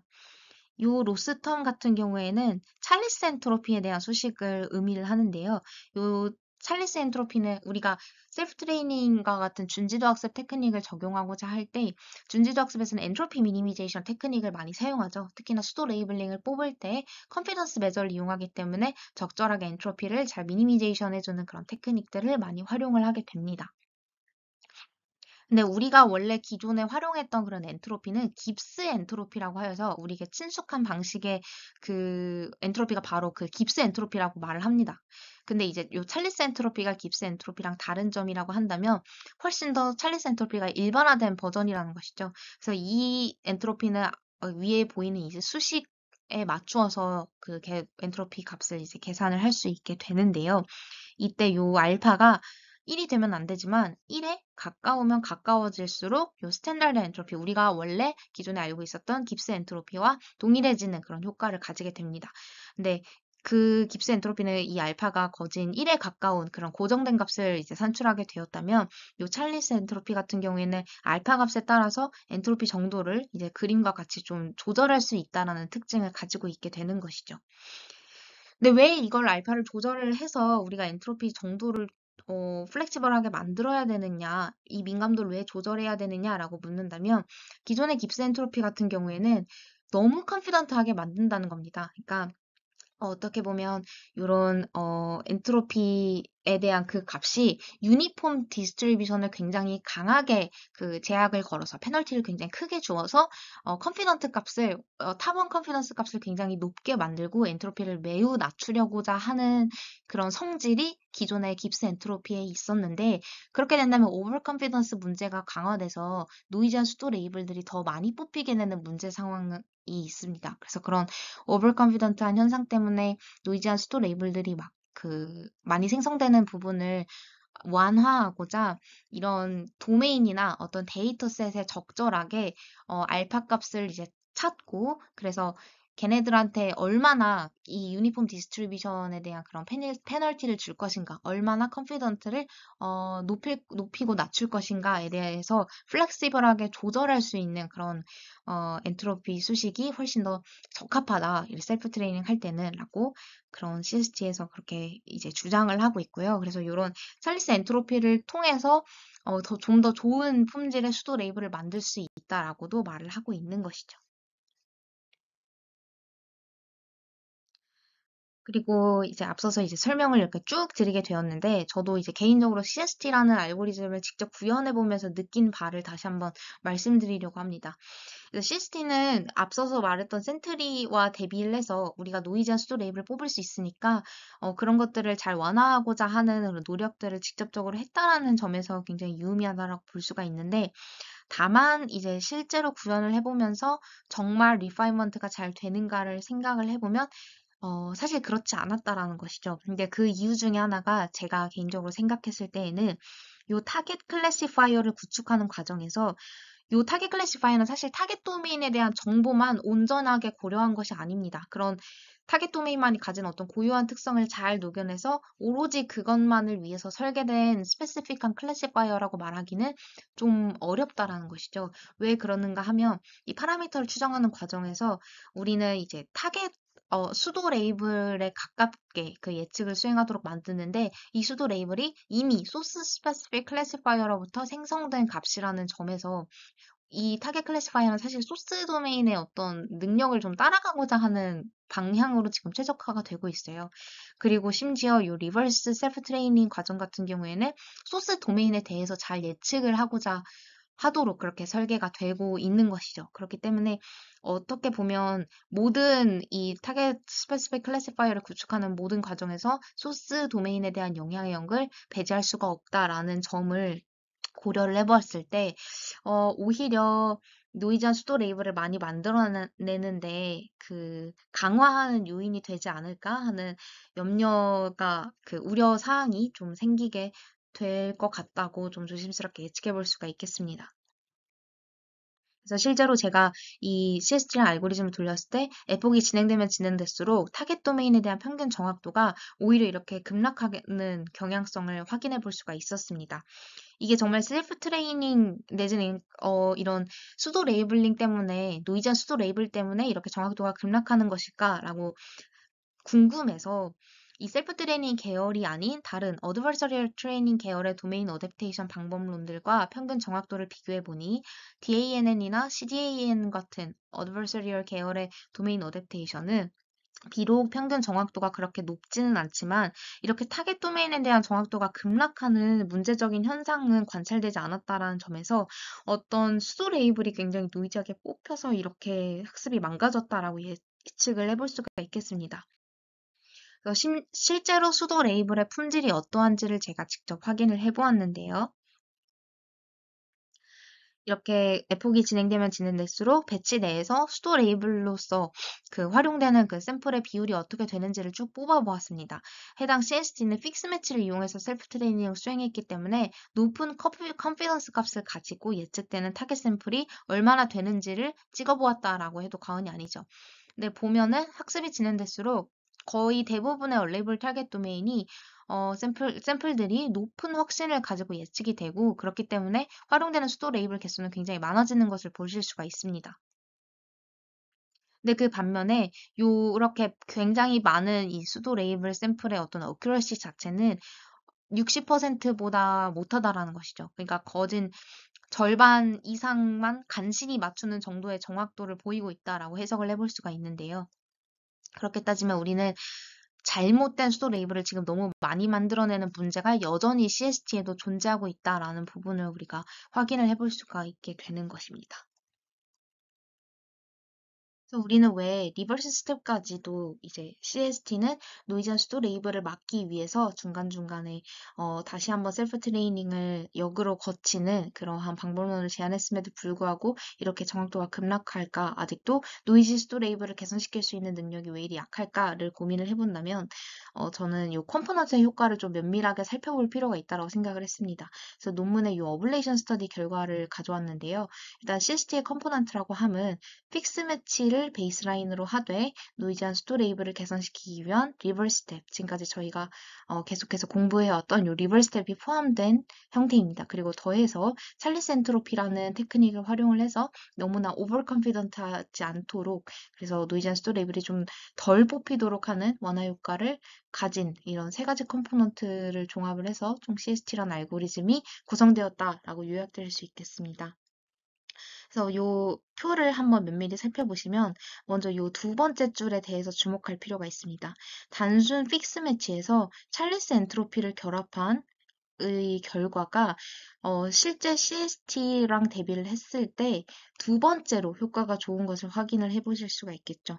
그러니까 리버스 스텝이 빠진다 하더라도 찰리스 엔트로피와 픽스 매치를 결합한 요 두 가지 컴포넌트만으로도 이미 굉장히 우수한 성능을 달성하고 있는 것을 저희가 확인을 해볼 수가 있겠습니다. 반면에 리버스 스텝이 포함된 경우에 대해서 찰리스 엔트로피가 빠지면 가장 낮은 성능을 기록한 것을 확인해 볼 수가 있겠는데요. 이는 픽스 매치보다도 낮은 성능을 기록했기 때문에 일단 적절한 엔트로피가 굉장히 중요했구나. 그리고 이게 찰리스가 아닌 깁스 엔트로피를 쓴 이제 리버스를 추가한 이 꼴이라 하더라도 그렇게까지 괄목할 만한 어떤 성능을 낼 수가 없구나라는 점을 미뤄 짐작컨대 사실상 CST의 성능을 올리는 데 있어서 요 리버스 스텝이 리버스 셀프 트레이닝 그러니까 타겟 도메인이 소스에 대해서 적합하게 학습하는 방식이 그다지 노이즈한 스토 레이블을 개선시키는 데 있어서 큰 효과를 내지 못할 수도 있겠구나라는 점을 해당 실험 결과를 통해서 조심스럽게 미뤄 짐작해 볼 수가 있겠습니다. 그리고 그 이유는 앞서서 설명드린 바와 같이 타겟 클래시파이어가 이미 소스 스페시픽한 어떤 그 클래시파이어가 산출한 수도 레이블을 기반으로 해서 학습이 되고 있는데 이를 다시 소스 데이터에 적합하게 학습하는 방식, 즉 리버스 셀프 트레이닝이 오히려 그런 소스 도메인의 바이어스, 그러니까 편향 소스 도메인에만 스페시픽하게 있는 정보를 더 강화하는 요인으로 기능할 염려가 있기 때문이라고 해석을 해볼 수가 있겠습니다. 그래서 CST에서는 너무나도 소스 스페시픽한 피처에 의존하기 때문에 여전히 타겟 구조에 대한 정보를 온전하게 반영하기 어렵다라는 한계점을 저희가 살펴볼 수가 있었습니다. 이런 한계점을 개선시킨 논문이 2023년 비교적 최근 유립스라는 좋은 학회에서 이제 또 제안이 되었는데 해당 논문은 Make the U in UDA Matter이라는 제목을 가지고 있는 연구입니다. 이 논문은 난양공대와 싱가포르 매니지먼트 유니버시티에서 진행해서 발표한 연구입니다. 그래서 요 Make the U in UDA Matter라는 논문은 아이콘이라는 방법론을 가지고 있습니다. 그래서 제가 편의상 이제부터는 아이콘이라는 용어로 이 방법론을 표현하도록 하겠습니다. 그래서 이 아이콘이라는 논문은 실험 섹션의 인트로는 아니고 이 실험 섹션에 아주 명시적으로 앞서서 보았던 문제들을 지적을 하고 있습니다. 그러니까 다시 말해서 학습이 진행되면 진행될수록 CST라는 논문 내지는 요 픽스매치라는 방법론은 타겟 도메인에 대한 정확도가 계속해서 떨어지는 문제점을 가지고 있다라는 것입니다. 이 말은 결국 노이즈 수도 레이블들이 많이 뽑히고 있다라는 점을 명시적으로 지적을 했는데 그에 반해서 우리의 방법론은 학습이 진행될수록 이 타겟 도메인에 대한 어큐러시가 계속해서 증가한다라는 반대되는 결과를 보여주고 있죠. 그래서 이런 그 현상이 일어날 수 있는 원인을 아이콘의 경우에는 CST가 이런 트랜스퍼러블하고 도메인 스페시픽한 두 가지 정보 중에서 어떻게든 트랜스퍼러블한 정보에 집중할 수 있게끔 이 리버스 셀프 트레이닝 통해서 유도하기는 했지만 이런 도메인 스페시픽한 정보를 직접적으로 제거하지 못했음을 지적을 하고 있습니다. 제가 앞서서 말씀드렸던 어떤 소스 클래시파이어 내지는 소스 정보에 너무나도 의존하는 그런 상황에 대해서 명시적으로 설명하진 않았지만 어쨌든 이런 도메인 스페시픽한 정보에 를 완전히 제거하지는 못했다라는 점을 명시적으로 지적을 하고 있는 것이죠. 그리고 이런 도메인 스페시픽한 정보를 소스 도메인 내에 있는 일종의 spurious correlation이라는 용어로 다시 한번 정의를 하고 있습니다. 그래서 이런 spurious correlation을 잘 없앴어야 되는데 그러지 못했기 때문에 기존 방법론들이 좋은 성능을 내지 못하고 있다라는 점을 지적을 하고 있는 것이죠. 네, 이 스프레스 코릴레이션이라는 용어에 대해서 아시는 분들은 잘 아시겠지만 이 분야에 대해서 잘 몰라주셨던 분들은 생소하실 수 있는 개념이라서 제가 아주 간단한 예제를 통해서 해당 개념을 설명드리려고 합니다. 소스 도메인에만 있는 어떤 그 상관관계라고 하니 입력 데이터에서 가지고 있는 특성이라고 볼 수가 있겠습니다. 어떤 특성인지를 한번 예제를 통해서 확인을 해보도록 하죠. 저희가 가지고 있는 소스 도메인이 이렇게 보이시는 바와 같이 0과 1이라는 숫자의 모양을 구분하는 그런 태스크를 진행하겠다고 가정을 해보겠습니다. 그럼 0과 1을 이렇게 구분할 수 있는 바이너리 클래시파이어가 결정 경계를 다음과 같이 형성을 하게 될 거라고 예상을 해볼 수 있겠습니다. 네, 요 입력 데이터의 특성이라고 하였으니 입력 데이터의 특성을 저희가 좀 자세히 살펴보면 0이라는 클래스를 가지는 데이터셋은 상대적으로 좀 색깔이 어둡고 1이라는 클래스를 가진 데이터는 상대적으로 밝은 특성을 가지고 있는 것을 확인해 볼 수가 있겠습니다. 근데 만약에 타겟 도메인은 그 반대의 특성을 가지고 있다라고 생각하면 어떨까요? 그러니까 말 그대로 0이라는 클래스는 밝고 1이라는 클래스는 어두운 색깔을 가지고 있는 도메인이 타겟 도메인이라고 가정을 해보도록 하겠습니다.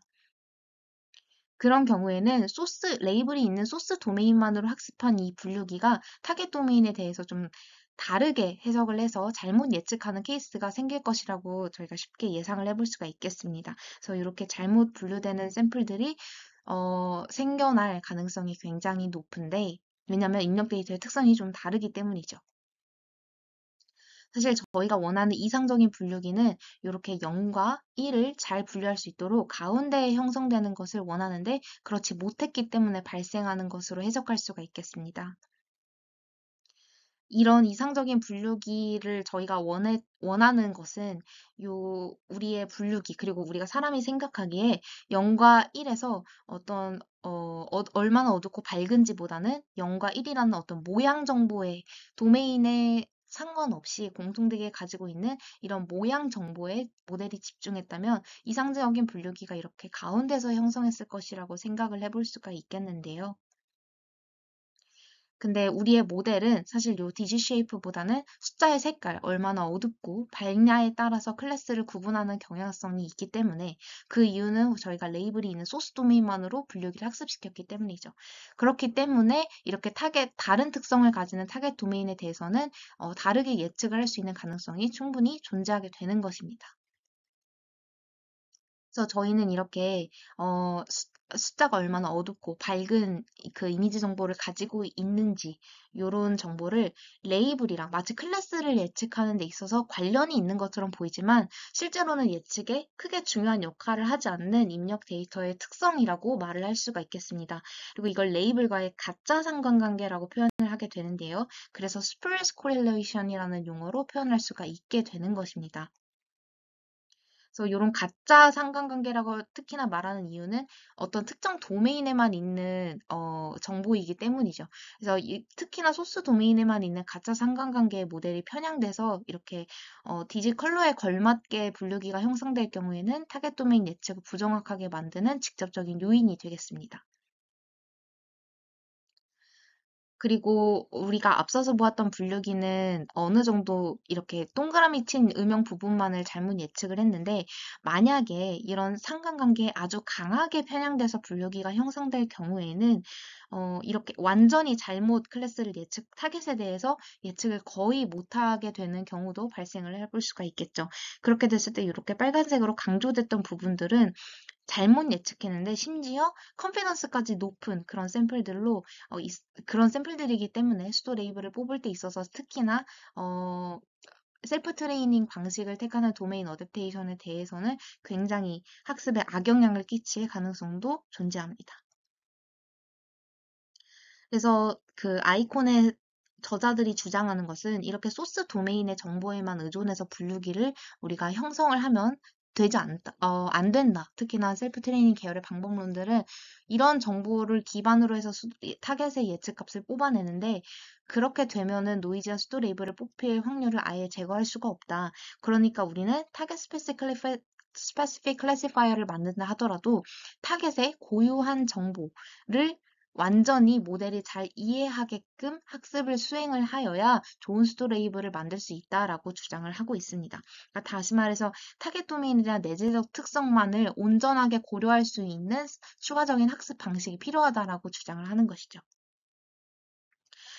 어떻게 우리가 그러면 레이블이 없는 타겟 도메인에 대해서 그런 구조적 정보를 잘 반영할 수 있을까를 고민을 해본다면 클러스터 어썸션이라는 것이 있죠. 우리가 세미 슈퍼바이즈 러닝을 공부하시는 분들은 잘 아시겠지만 클러스터 어썸션이라는 것은 이런 클래시피케이션 문제에서 데이터가 비록 레이블이 없다 하더라도 같은 레이블을 가지고 있는 샘플들은 이렇게 하나의 군집으로 비슷비슷하게 뭉쳐져 있다라는 어썸션입니다. 그렇기 때문에 타겟 도메인이 비록 레이블이 없다 하더라도 우리는 클래스 정보를 어느 정도 유추할 수 있는데 그것은 클러스터 어썸션으로 인해서 세임 클러스터에 있는 샘플들이 같은 클래스를 공유할 확률이 높다라는 그런 정보를 우리가 추론을 해볼 수가 있다라는 점을 강조를 할 수가 있겠습니다. 그래서 우리가 클러스터 어썸션에 의해서 이제 클러스터 정보를 통해 어떤 타겟에 걸맞는 분류기를 긋는다면 뭐 요런 방식으로 분류 빨간색 다음에 보이시는 바와 같이 빨간색 직선과 같이 디시전 바운더리가 생겨날 볼 수도 있는 것입니다. 그래서 요 논문이 제목이 Make the U in UDA Matter이라는 어떤 제목을 가지고 있었잖아요. 그래서 U를 강조하는 이유 중 하나는 unlabeled 데이터라 하더라도 이런 구조적인 정보를 반영할 수 있다라는 점이 이 논문의 주요 컨트리뷰션이기 때문에 그렇다라는 말씀을 다시 한번 드리고 싶습니다. 그래서 저희가 이렇게 타겟 도메인의 구조를 고려한 디시전 바운더리와 그 소스 도메인을 고려한 디시전 바운더리를 모두 다 종합을 한다면 충분히 이상적인 분류기를 만들어내는데 더 이상적인 분류기를 만들어낼 수 있는 가능성이 더 높아지게 되는 것이죠. 단순히 파란색 정보에만 의존하는 것보다요. 그래서 이를 어떻게 만들 수 있느냐를 우리가 고민을 해보았을 때 저자들은 이러한 이상적인 분류기를 만들어내는 방식을 consistency를 유지하면 된다라고 표현을 하고 있습니다. 그러니까 다시 말해서 클래시파이어가 소스 도메인의 레이블 정보도 잘 맞추고 타겟 도메인에 있는 일종의 레이블 정보, 즉 클러스터 정보도 잘 고려할 수 있도록 한다면 다시 말해서 두 가지 도메인에 대해서 레이블 정보를 잘 유추할 수 있게끔 일관된 결과를 모든 도메인에 대해서 일관된 어떤 학습을 수행할 수 있다면 우리가 각 도메인에 특화된 스프레스 코릴레이션에 덜 의존해서 좋은 클래시파이어를 만들어낼 수 있지 않겠느냐라고 말을 하는 거죠. 그래서 모든 도메인에 대해서 일관된 예측 결과를 잘 출력한다라는 의미에서 consistency라는 용어를 통해서 해당 방법론을 설명하고 있습니다. 그런데 이렇게 컨시스턴시만을 고려하는 것만으로는 부족하다라고 설명을 하는데요. 이를테면 지금 보이시는 바와 같이 특정 도메인, 그러니까 이를테면 이런 소스 도메인에 대해서 스포레스 코릴레이션이 매우 강한 케이스에 대해서 한번 고려를 해보겠습니다. 이런 경우에는 학습 초반에 만약 타겟 도메인에 대한 그런 디시전 바운더리 정보가 잘 형성되지 않으면 이런 소스 도메인으로부터 형성된 디시전 바운더리 좀 의존을 할 수도 있겠고 혹은 요 두 가지 디시전 바운더리 모두 다 고려하는 과정에서 타겟 샘플에 대해서 좀 잘못 예측할 수가 있겠습니다. 그래서 이런 구조를 가진 데이터셋이 있을 때는 모든 도메인에 대해서 최적의 성능을 보이는 클래시파이어를 학습하는 것이 어렵기 때문에 잘 균형을 맞춰줘야 된다라는 의미에서 인베리언스라는 개념을 들고 와서 이 방법론을 설명하고 있습니다. 그러니까 다시 말해 우리가 스프레스 코릴레이션이 매우 강한 경우에 이런 도메인에 많이 이제 학습이 쏠리는 것을 방지하고 타겟 도메인의 구조를 잘 반영해서 좋은 예측 분류기를 형성할 수 있도록 노력하자. equal status를 우리가 부여를 해야 된다. 라는 의미에서 불변성, 도메인별로 모든 기회가 다 변하지 않고 동등하게 주어져야 된다라는 의미에서 invariance라는 개념을 들고 오게 되는 것이죠. 그래서 이 아이콘이라는 알고리즘의 최종적인 골은 소스와 타겟 모두에서 일관적인 예측 결과를 출력하고 더불어서 최적의 모든 도메인에 대해서 다 정확한 예측을 보일 수 있는 consistent하고 invariant한 클래시파이어를 구축하는 것이 최종적인 오브젝티브가 되겠습니다. 그렇다면 어떻게 컨시스턴트 클래시파이어를 구축할 수 있는지 그에 대해서 자세한 알고리즘을 설명드리도록 하겠습니다. 해당 논문에서는 모든 도메인에 대해서 예측값의 유사성을 극대화하는 방식으로 일관된 예측 결과를 출력할 수 있다라고 주장하고 있습니다. 그리고 그 방식을 바이너리 크로스 엔트로피, 즉 BCE 로스를 통해서 구현할 수 있다라고 말을 하는데요. 여기서 D는 소스나 타겟을 의미하는 도메인 정보이고 F는 우리가 사용하는 그 예측 클래시파이어를 의미합니다. 그랬을 때 다음과 같이 이제 BCA 로스의 꼴이 나오게 되는데 보통 요 B의 경우에는 우리의 실제 Y 값, 바이너리 크로스 엔트로피이기 때문에 1 아니면 0의 값이 들어가게 되겠죠. 그것은 이제 어떤 특정 샘플에 대한 레이블 값이 여기에 자리 잡게 되는 것인데, 해당 로스를 보니까 하나의 샘플이 아니라 두 개의 샘플이 지금 로스를 계산하는데 사용되고 있는 것을 확인할 수 있습니다. 네, i와 j라는 인덱스를 가진 샘플 페어가 들어가게 되는데, 제가 양 옆에 그 예시를 그려놓았습니다만은, 왼쪽 것을 기준으로 설명을 드리도록 하겠습니다. 그래서 보시면, 요 까만색 배경의 시계가 xi고, 회색 배경의 시계가 xj라고 한다면, 두 샘플 페어가 이렇게 들어갔을 때, 만일 같은 클래스를 공유하면, 척 봐도 알람 클럭이라는 동일한 특성을 공유하고 있죠. 그래서 동일한 클래스라면 이 초록색 부분이 계산이 되고 그렇지 않다면 이렇게 클래스가 다르다면 이렇게 주황색 부분이 계산되는 방식으로 로스가 산출이 되게 됩니다. 이렇게 로스가 산출되면 같은 클래스를 공유하면 좀 더 유사성이 높아지고 그렇지 않을 경우에는 유사성이 낮아지는 형태로 학습이 진행될 것이라고 짐작을 해볼 수가 있겠습니다. 그러니까 다시 말해서 우리한테 좀 익숙한 컨트라시블 러닝의 꼴을 가지고 있다라고 이해를 해주시면 됩니다. 그래서 심클레어 같은 컨트라시블 러닝은 비슷한 같은 샘플에서 나온 그 어그멘테이션끼리는 이제 유사성을 극대화하고 그렇지 않을 경우에는 유사성을 낮추는 방향으로 학습이 되죠. 그리고 스펄콘 같은 경우에는 레이블 데이터를 이용해서 이런 방식으로 이제 유사성을 조절하고요. 그래서 이런 컨트라시블 러닝의 꼴을 바이너리 크로스 엔트로피 로스를 통해서 계산을 했다고 이해를 해주시면 되겠습니다.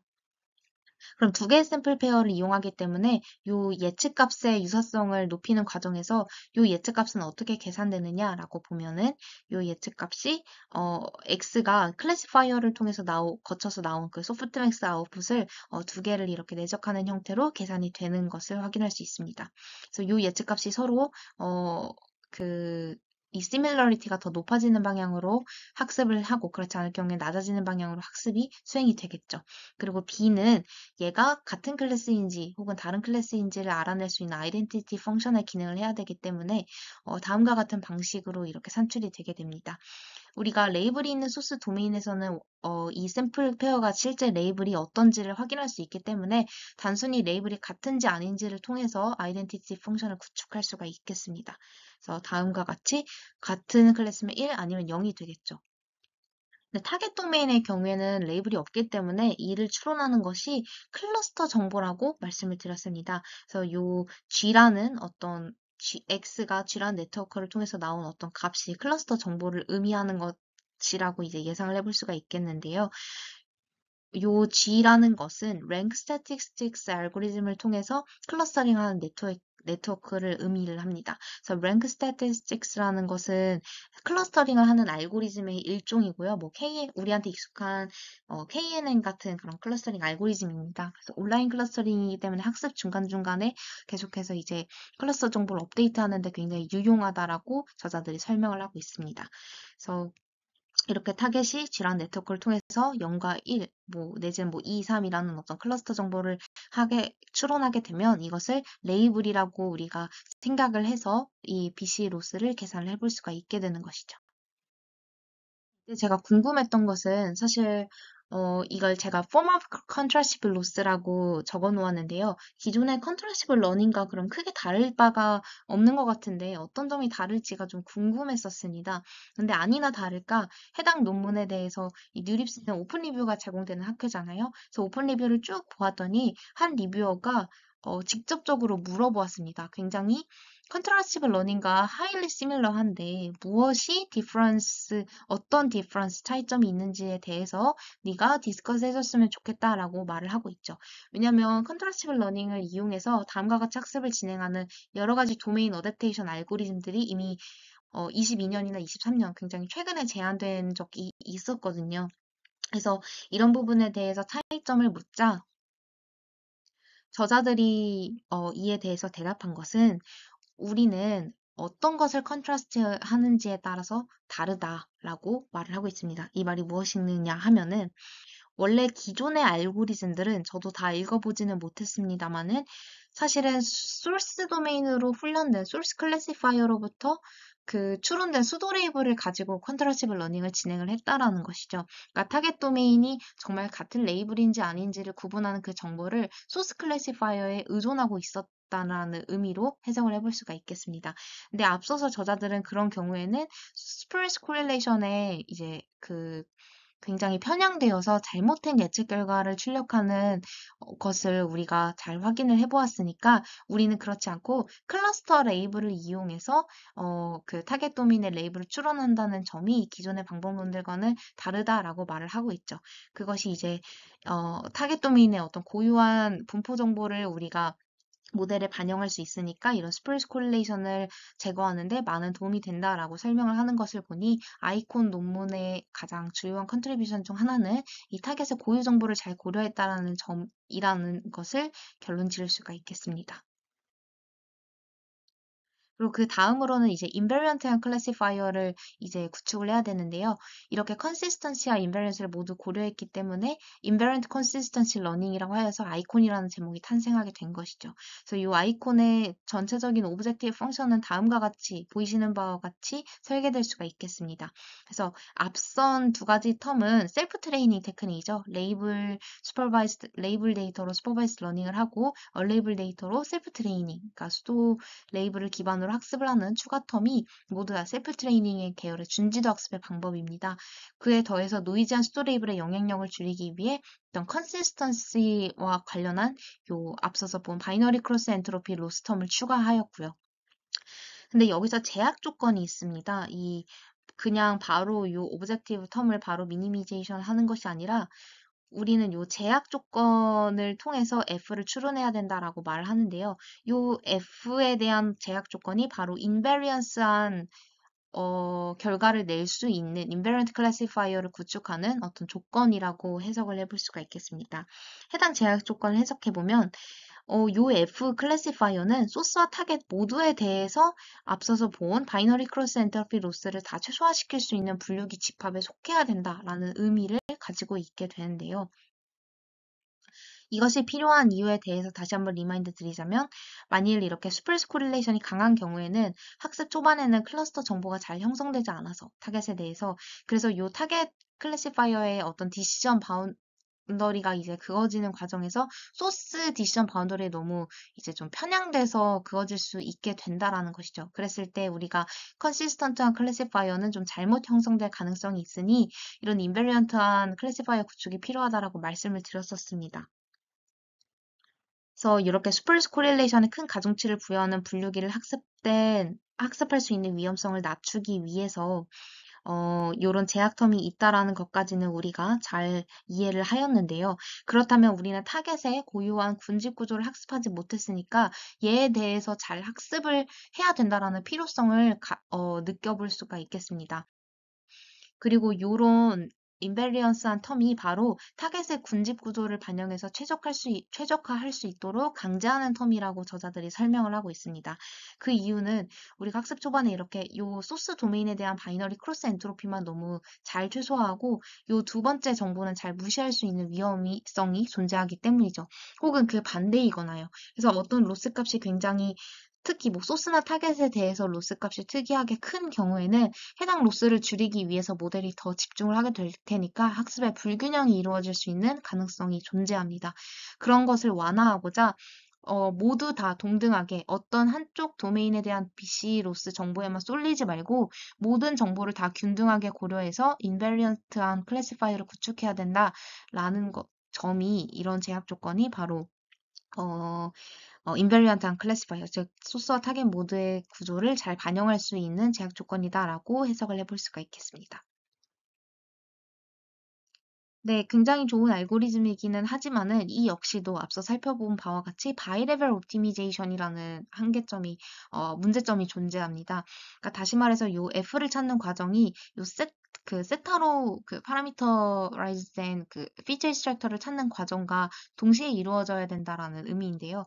우리가 위 로스를 통해서 피처 스페이스를 한번 개선하고 나서 다시 한번 F를 찾았으면 또 다시 피처 스페이스를 개선하고 이런 과정들이 자꾸 동시에 이루어져야 되기 때문에 우리가 최적화를 하기가 굉장히 어려운 문제점을 가지고 있죠.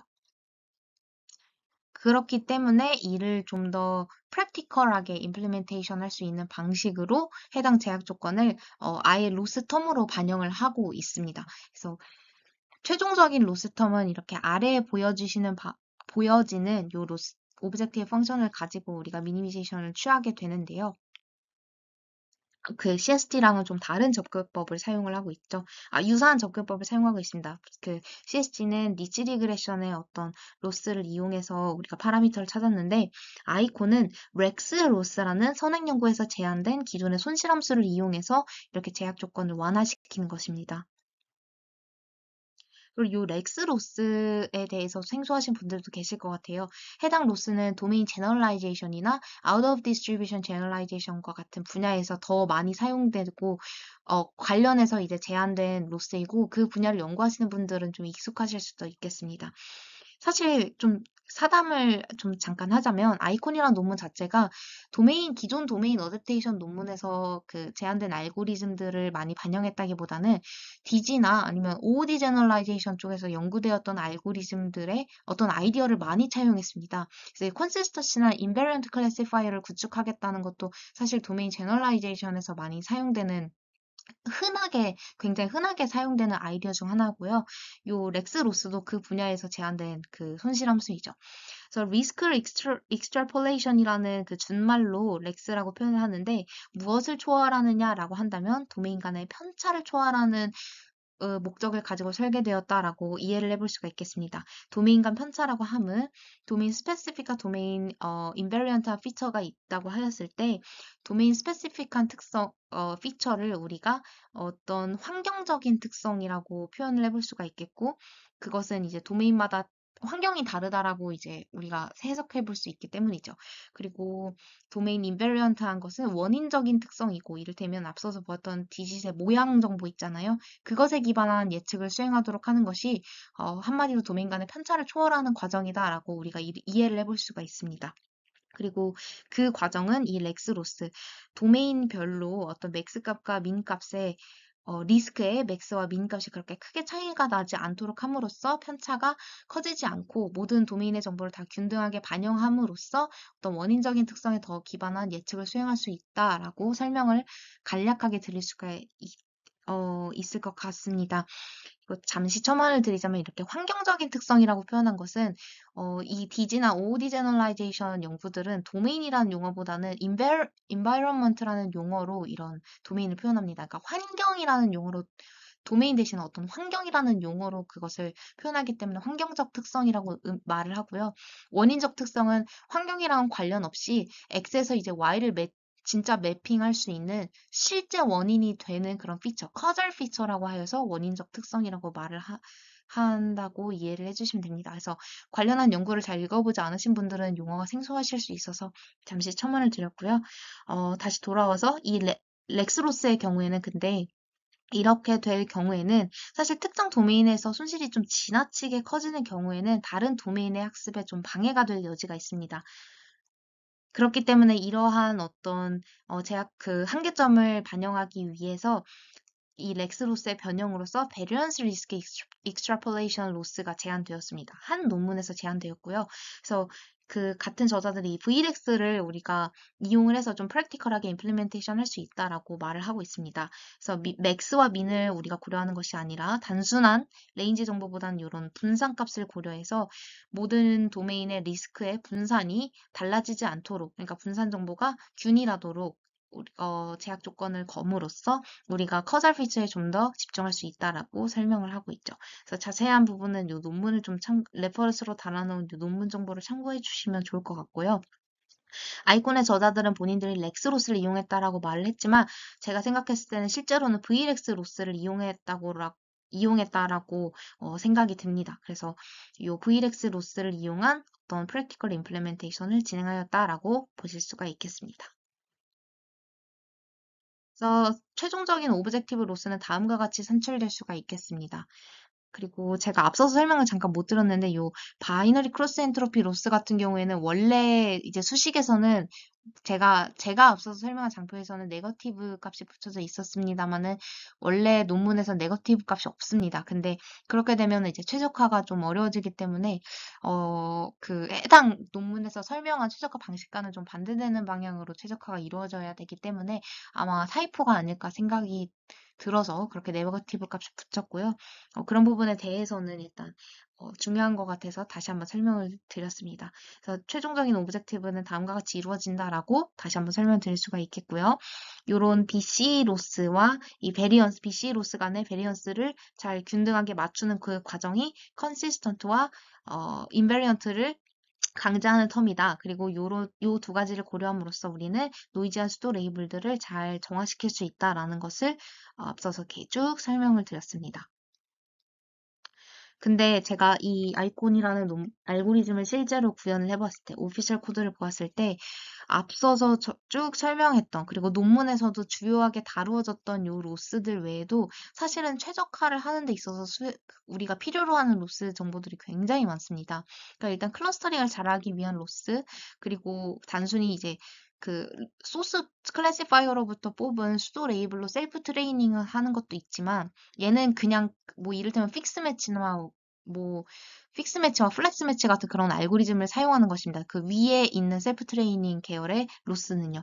근데 타겟의 어떤 클러스터 정보를 기반으로 한 셀프 트레이닝 로스도 함께 더 추가를 해주고요. CST에서 제안했던 찰리스 엔트로피 로스도 추가를 해주고 또 이퀴베리언스라는 로스라는 그 추가적인 로스도 데이터셋에 따라서 추가해주는 경우도 있습니다. 그래서 세보면 한 7개에서 많게는 8개까지의 로스가 한 번에 추가돼서 데이터셋을, 요 학습 알고리즘을 최적화하는데 구성이 되게 되는데요. 로스가 많으면 많을수록 사실 최적화하는데 좀 유리한 것도 있을 수가 있겠고요. 사실 어떤 컴포넌트들이 진짜 아이콘의 성능을 올리는 데 있어서 주요하게 동작하는지도 좀 면밀하게 살펴볼 필요가 있겠습니다. 그래서 앞서서 CST와 마찬가지로 제가 어블레이션 스터디 결과도 한번 살펴보았는데요. 사실 이 아이콘의 저자들은 빨간색으로 강조돼. 그리고 우리가 지금까지 쭉 배워온, 제가 지금까지 쭉 설명드려온, 이 로스들에 대해서만 어블레이션을 진행을 하였습니다. 그래서 그 논문에서는 숨겼지만 실제 구현되었을 때는 필요로 했던 여러 가지 로스들 중에서는 어떤 것들이 효과가 있었는지에 대해서는 자세하게 어블레이션 스터디를 진행하지 않은 것이죠. 그래서 보시면 어쨌든 우리가 보았던 픽스 매치, 셀프 트레이닝, 컨시스턴시, 인베리언스 모두를 합쳤을 때 가장 좋은 성능이 나왔다라고 그 지금 이야기를 하고 있기는 하지만은 앞서 CST에서 보았던 것처럼 찰리스 엔트로피 로스가 더 좋은 효과를 낼 수도 있겠고 뭐 이를테면 클러스터링 정보를 활용했던 요 부분들이 그 정말 최적화를 하는데 유리하게 작용을 했을 수도 있겠죠. 그리고 저도 이 로스에 대해서는 잘 그 논문을 더 읽어보아야 하겠지만은 이제 특정 데이터셋에 따라서는 이를테면 비주얼 도메인 어댑테이션은 해당 로스를 적용해서 알고리즘을 최적화시키기도 하거든요. 그래서 실제로 이 비주얼 도메인 어댑테이션에서 굉장히 좋은 성능을 기록했는데 이 성능을 기록할 수 있었던 이유가 무엇이었을까를 보면은 이런 로스가 굉장히 주요하게 작용했을 수도 있을 것 같다라는 생각을 해볼 수 있겠습니다. 그리고 실험 결과를 쭉 설명드리면서 아이콘이 어블레이션 스터디 외에도 좀 더 실험 결과에 대해서 더 추가적인 설명을 드리고자 하였습니다. 그 이유는 원래 기존의 도메인 어댑테이션, 즉 이미지 클래시피케이션 태스크를 대상으로 한 그 DA 방법론들 같은 경우에는 오피썸이나 비주얼 도메인 어댑테이션과 같은 두 가지 벤치마크 데이터셋을 주로 사용합니다. 근데 여기서 아이콘은 와일즈라는 어떤 큰 대규모 데이터셋을 잘 사용되지 않은 벤치마크 데이터셋으로 이렇게 실험을 돌렸는데요. 이 와일즈는 8개의 데이터셋을 가지고 있고요. 그래서 꽤나 많은 데이터셋을 가지고 실험을 했다는 걸 알 수가 있겠죠. 그래서 이 와일즈 데이터셋의 8개 데이터의 특징은 비단 이미지뿐만 아니라 텍스트 데이터나 아니면 뭐 그래프 데이터셋, 몰큘러 그래프 데이터셋도 함께 포함될 정도로 다양한 모달리티의 데이터가 포함되어 있다는 것이 특징입니다. 더불어서 클래시피케이션뿐만 아니라 리그레션이나 오브젝트 디텍션과 같이 다양한 태스크도 수행이 되는 것이니 아이콘 저자들은 이 실험을 통해서 우리의 알고리즘은 단순히 이미지 클래시피케이션뿐만 아니라 다양한 모달리티와 다양한 태스크에도 적용이 될 수 있는 굉장히 범용적인 방법론이다라는 것을 주장하고 있습니다. 그래서 당연히 모달리티가 다른 만큼 백본들도 다를 텐데요. 제가 자세한 백본들에 대해서는 이렇게 PPT에 쭉 적어 놓았습니다. 근데 이것을 다 설명드리지는 않을 거고, 다만 주요하게 제가 살펴보고 싶었던 부분을 바로 이 property map과 OGB라는 데이터셋, 이 molecular graph 데이터셋에 대해서 살펴보고자 하는데, 이 두 가지 데이터셋은 뭐 이를테면 이미지넷으로 프리트레이닝된 레즈넷이나 아니면 뭐 텍스트 데이터로 이미 잘 훈련된 디스트리버트 같은 프리트레인드 네트워크를 사용할 수 없다라는 문제점이 있었습니다. 그러니까 뭐 위성 이미지나 몰큘러 그래프 이미지를 다룰 수 있는 파운데이션 모델이 없었다는 의미죠. 그렇기 때문에 우리는 이 파운데이션 모델이 없어서 레이블이 있는 소스 데이터 셋으로 이미 사전학습시킨, 소스로 사전학습시킨 모델을 우리가 파운데이션 모델로 이용했다라고 설명을 하고 있습니다. 왜 이 부분을 주요하게 고려하는지 뒷부분에 가서 설명을 드리겠습니다. 왜 그러한지에 대해서 설명을 드리고자 하는데, 이 두 가지 데이터셋이 바로 이 와일드 데이터셋에 대한 페일러 케이스로 기재가 되었다라는 것입니다. 페일러라 함은 도메인 어댑테이션의 효과, 즉 아이콘이라는 방법론이 직접적으로 효과를 내지 못했거나 혹은 굉장히 미미하게 효과를 낸 경우를 의미를 하는데, 성능이 두드러지게 향상되지 않은 두 가지 데이터셋을 보니까 해당 데이터셋이었다라는 것이죠. 왜 그렇다면 소스 도메인으로 프리트레인드 되었던 이 데이터셋들이 특히나 도메인 어댑테이션 방법론의 효과를 가져올 수 없었을까를 고민해 본다면, 우리가 소스 데이터로 사전 학습된 과정에서 이미 도메인 스페시픽한 정보에 너무 편향되었을 가능성을 지울 수가 없다라고 저자들이 설명을 하고 있습니다. 그러니까 굉장히 데이터셋의 특성을 고려했을 때 더 다양한 이유가 있겠지만은 요런 공교롭게도 해당 두 가지 데이터셋에 대해서 성능이 저하되었다는 것은 소스 정보의 영향을 너무 많이 받았다라고 해석을 해볼 수도 있겠죠. 근데 제가 아까 앞서서 가장 첫 번째 알고리즘이 센트리를 설명할 때도 그 센트리 알고리즘이 소스 도메인으로 프리트레이닝된 모델로 어댑테이션을 시작한다라고 설명을 드렸습니다. 그래서 제가 센트리라는 어떤 알고리즘의 성능이 저하되는 원인 중 하나가 소스 도메인으로 사전 학습이 되었으니 이런 정보에 너무 편향되지 않았을까? 그래서 노이즈 앤 스토 레이블이 너무 많이 뽑히는 것은 아닐까라는 우려사항을 말씀드렸었죠.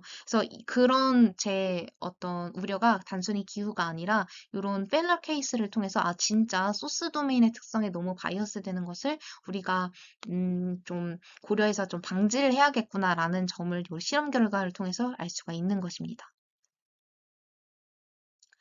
그래서 좀 길었습니다만은 어쨌든 저는 이번 세미나를 찍었을 때 주제를 셀프 트레이닝을 통한 도메인 어댑테이션 방법론을 찍었죠. 그랬을 때 이 방법론들의 모든 목적은 릴라이어블한 타겟 스토어 레이블을 어떻게 생성해낼 것인가로 귀결된다고 종합해 볼 수 있습니다. 그리고 그 연구 목적을 가지고 수행된 세 가지 연구에 대해서 오늘 소개를 해드렸고요.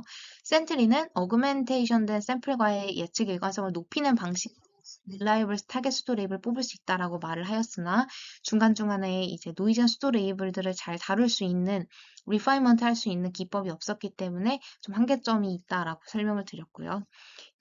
이를 반영해서 동시대에 진행된 CST라는 연구에서는 그렇다면 이런 리파인먼트를 진행하기 위해서 타겟 스페시픽 클래시파이어를 만들고 이것이 소스 도메인에서도 잘 동작하도록 만드는 리버스 셀프 트레이닝이라는 테크닉을 진행했습니다. 이로써 좀 더 제너럴라이저블한 피처에 집중할 수 있는 효과를 누릴 수 있다. 그리고 수도 레이블이 중간중간 개선될 것이다 라고 말을 해서 좋은 성능을 냈습니다만 그 타겟 스페시픽한 클래시파이어를 구축함에 있어서 타겟 도메인의 고유한 분포 정보를 반영하지 못했다는 한계를 가지고 있었습니다. 그래서 이를 반영해서 최근에 아이콘이라는 알고리즘에서는 이 타겟 도메인의 고유한 구조적 정보를 잘 활용해서 좋은 수도립을 만들어내는 것이 관건이다라고 설명을 하고 있죠. 그래서 굉장히 다양한 알고리즘에 대해서 다루었습니다만은 제가 이번 세미나에서 좀 집중했던 것은 제가 직접 논문을 읽고 실험을 돌려가면서 이런 선행 연구들의 한계점을 명확하게 좀 짚어보자라는 취지로 세미나를 찍었습니다. 왜냐면 이 세미나를 들으시는 분들은 분명히 관심 있는 연구 분야라고 생각을 해서 들으셨을 거라고 생각이 들어요. 그래서 우리가 연구자로서 연구를 해나가는 입장에서 단순히 이 페이퍼들을 리뷰를 하는 것에서 그치지 않고 이 페이퍼들이 어떤 한계점이 있는지, 그래서 이걸 어떻게 개선시킬 수 있을지를 항상 고민을 하면서 논문을 읽어야 된다고 생각을 합니다. 그랬을 때 선행 연구들이 가지고 있는 어떤 내재적인 한계들에 대해서도 좀 쭉 설명을 드렸었고, 이런 부분들을 잘 고민을 하고, 우린 향후 어떻게 알고리즘을 발전시킬 수 있을까, 어떻게 하면 좋은 타겟에 대한 예측값을 뽑아낼 수 있을지를 항상 고민을 해보시면 좋겠고, 이 세미나가 좋은 참고 자료가 되기를 바라겠습니다. 그래서 지금까지 좀 긴 시간 동안 세미나를 진행했고요. 세미나들을 청취해 주셔서 감사합니다. 질문사항 있으시면 메일로 전달 주시면 감사하겠습니다.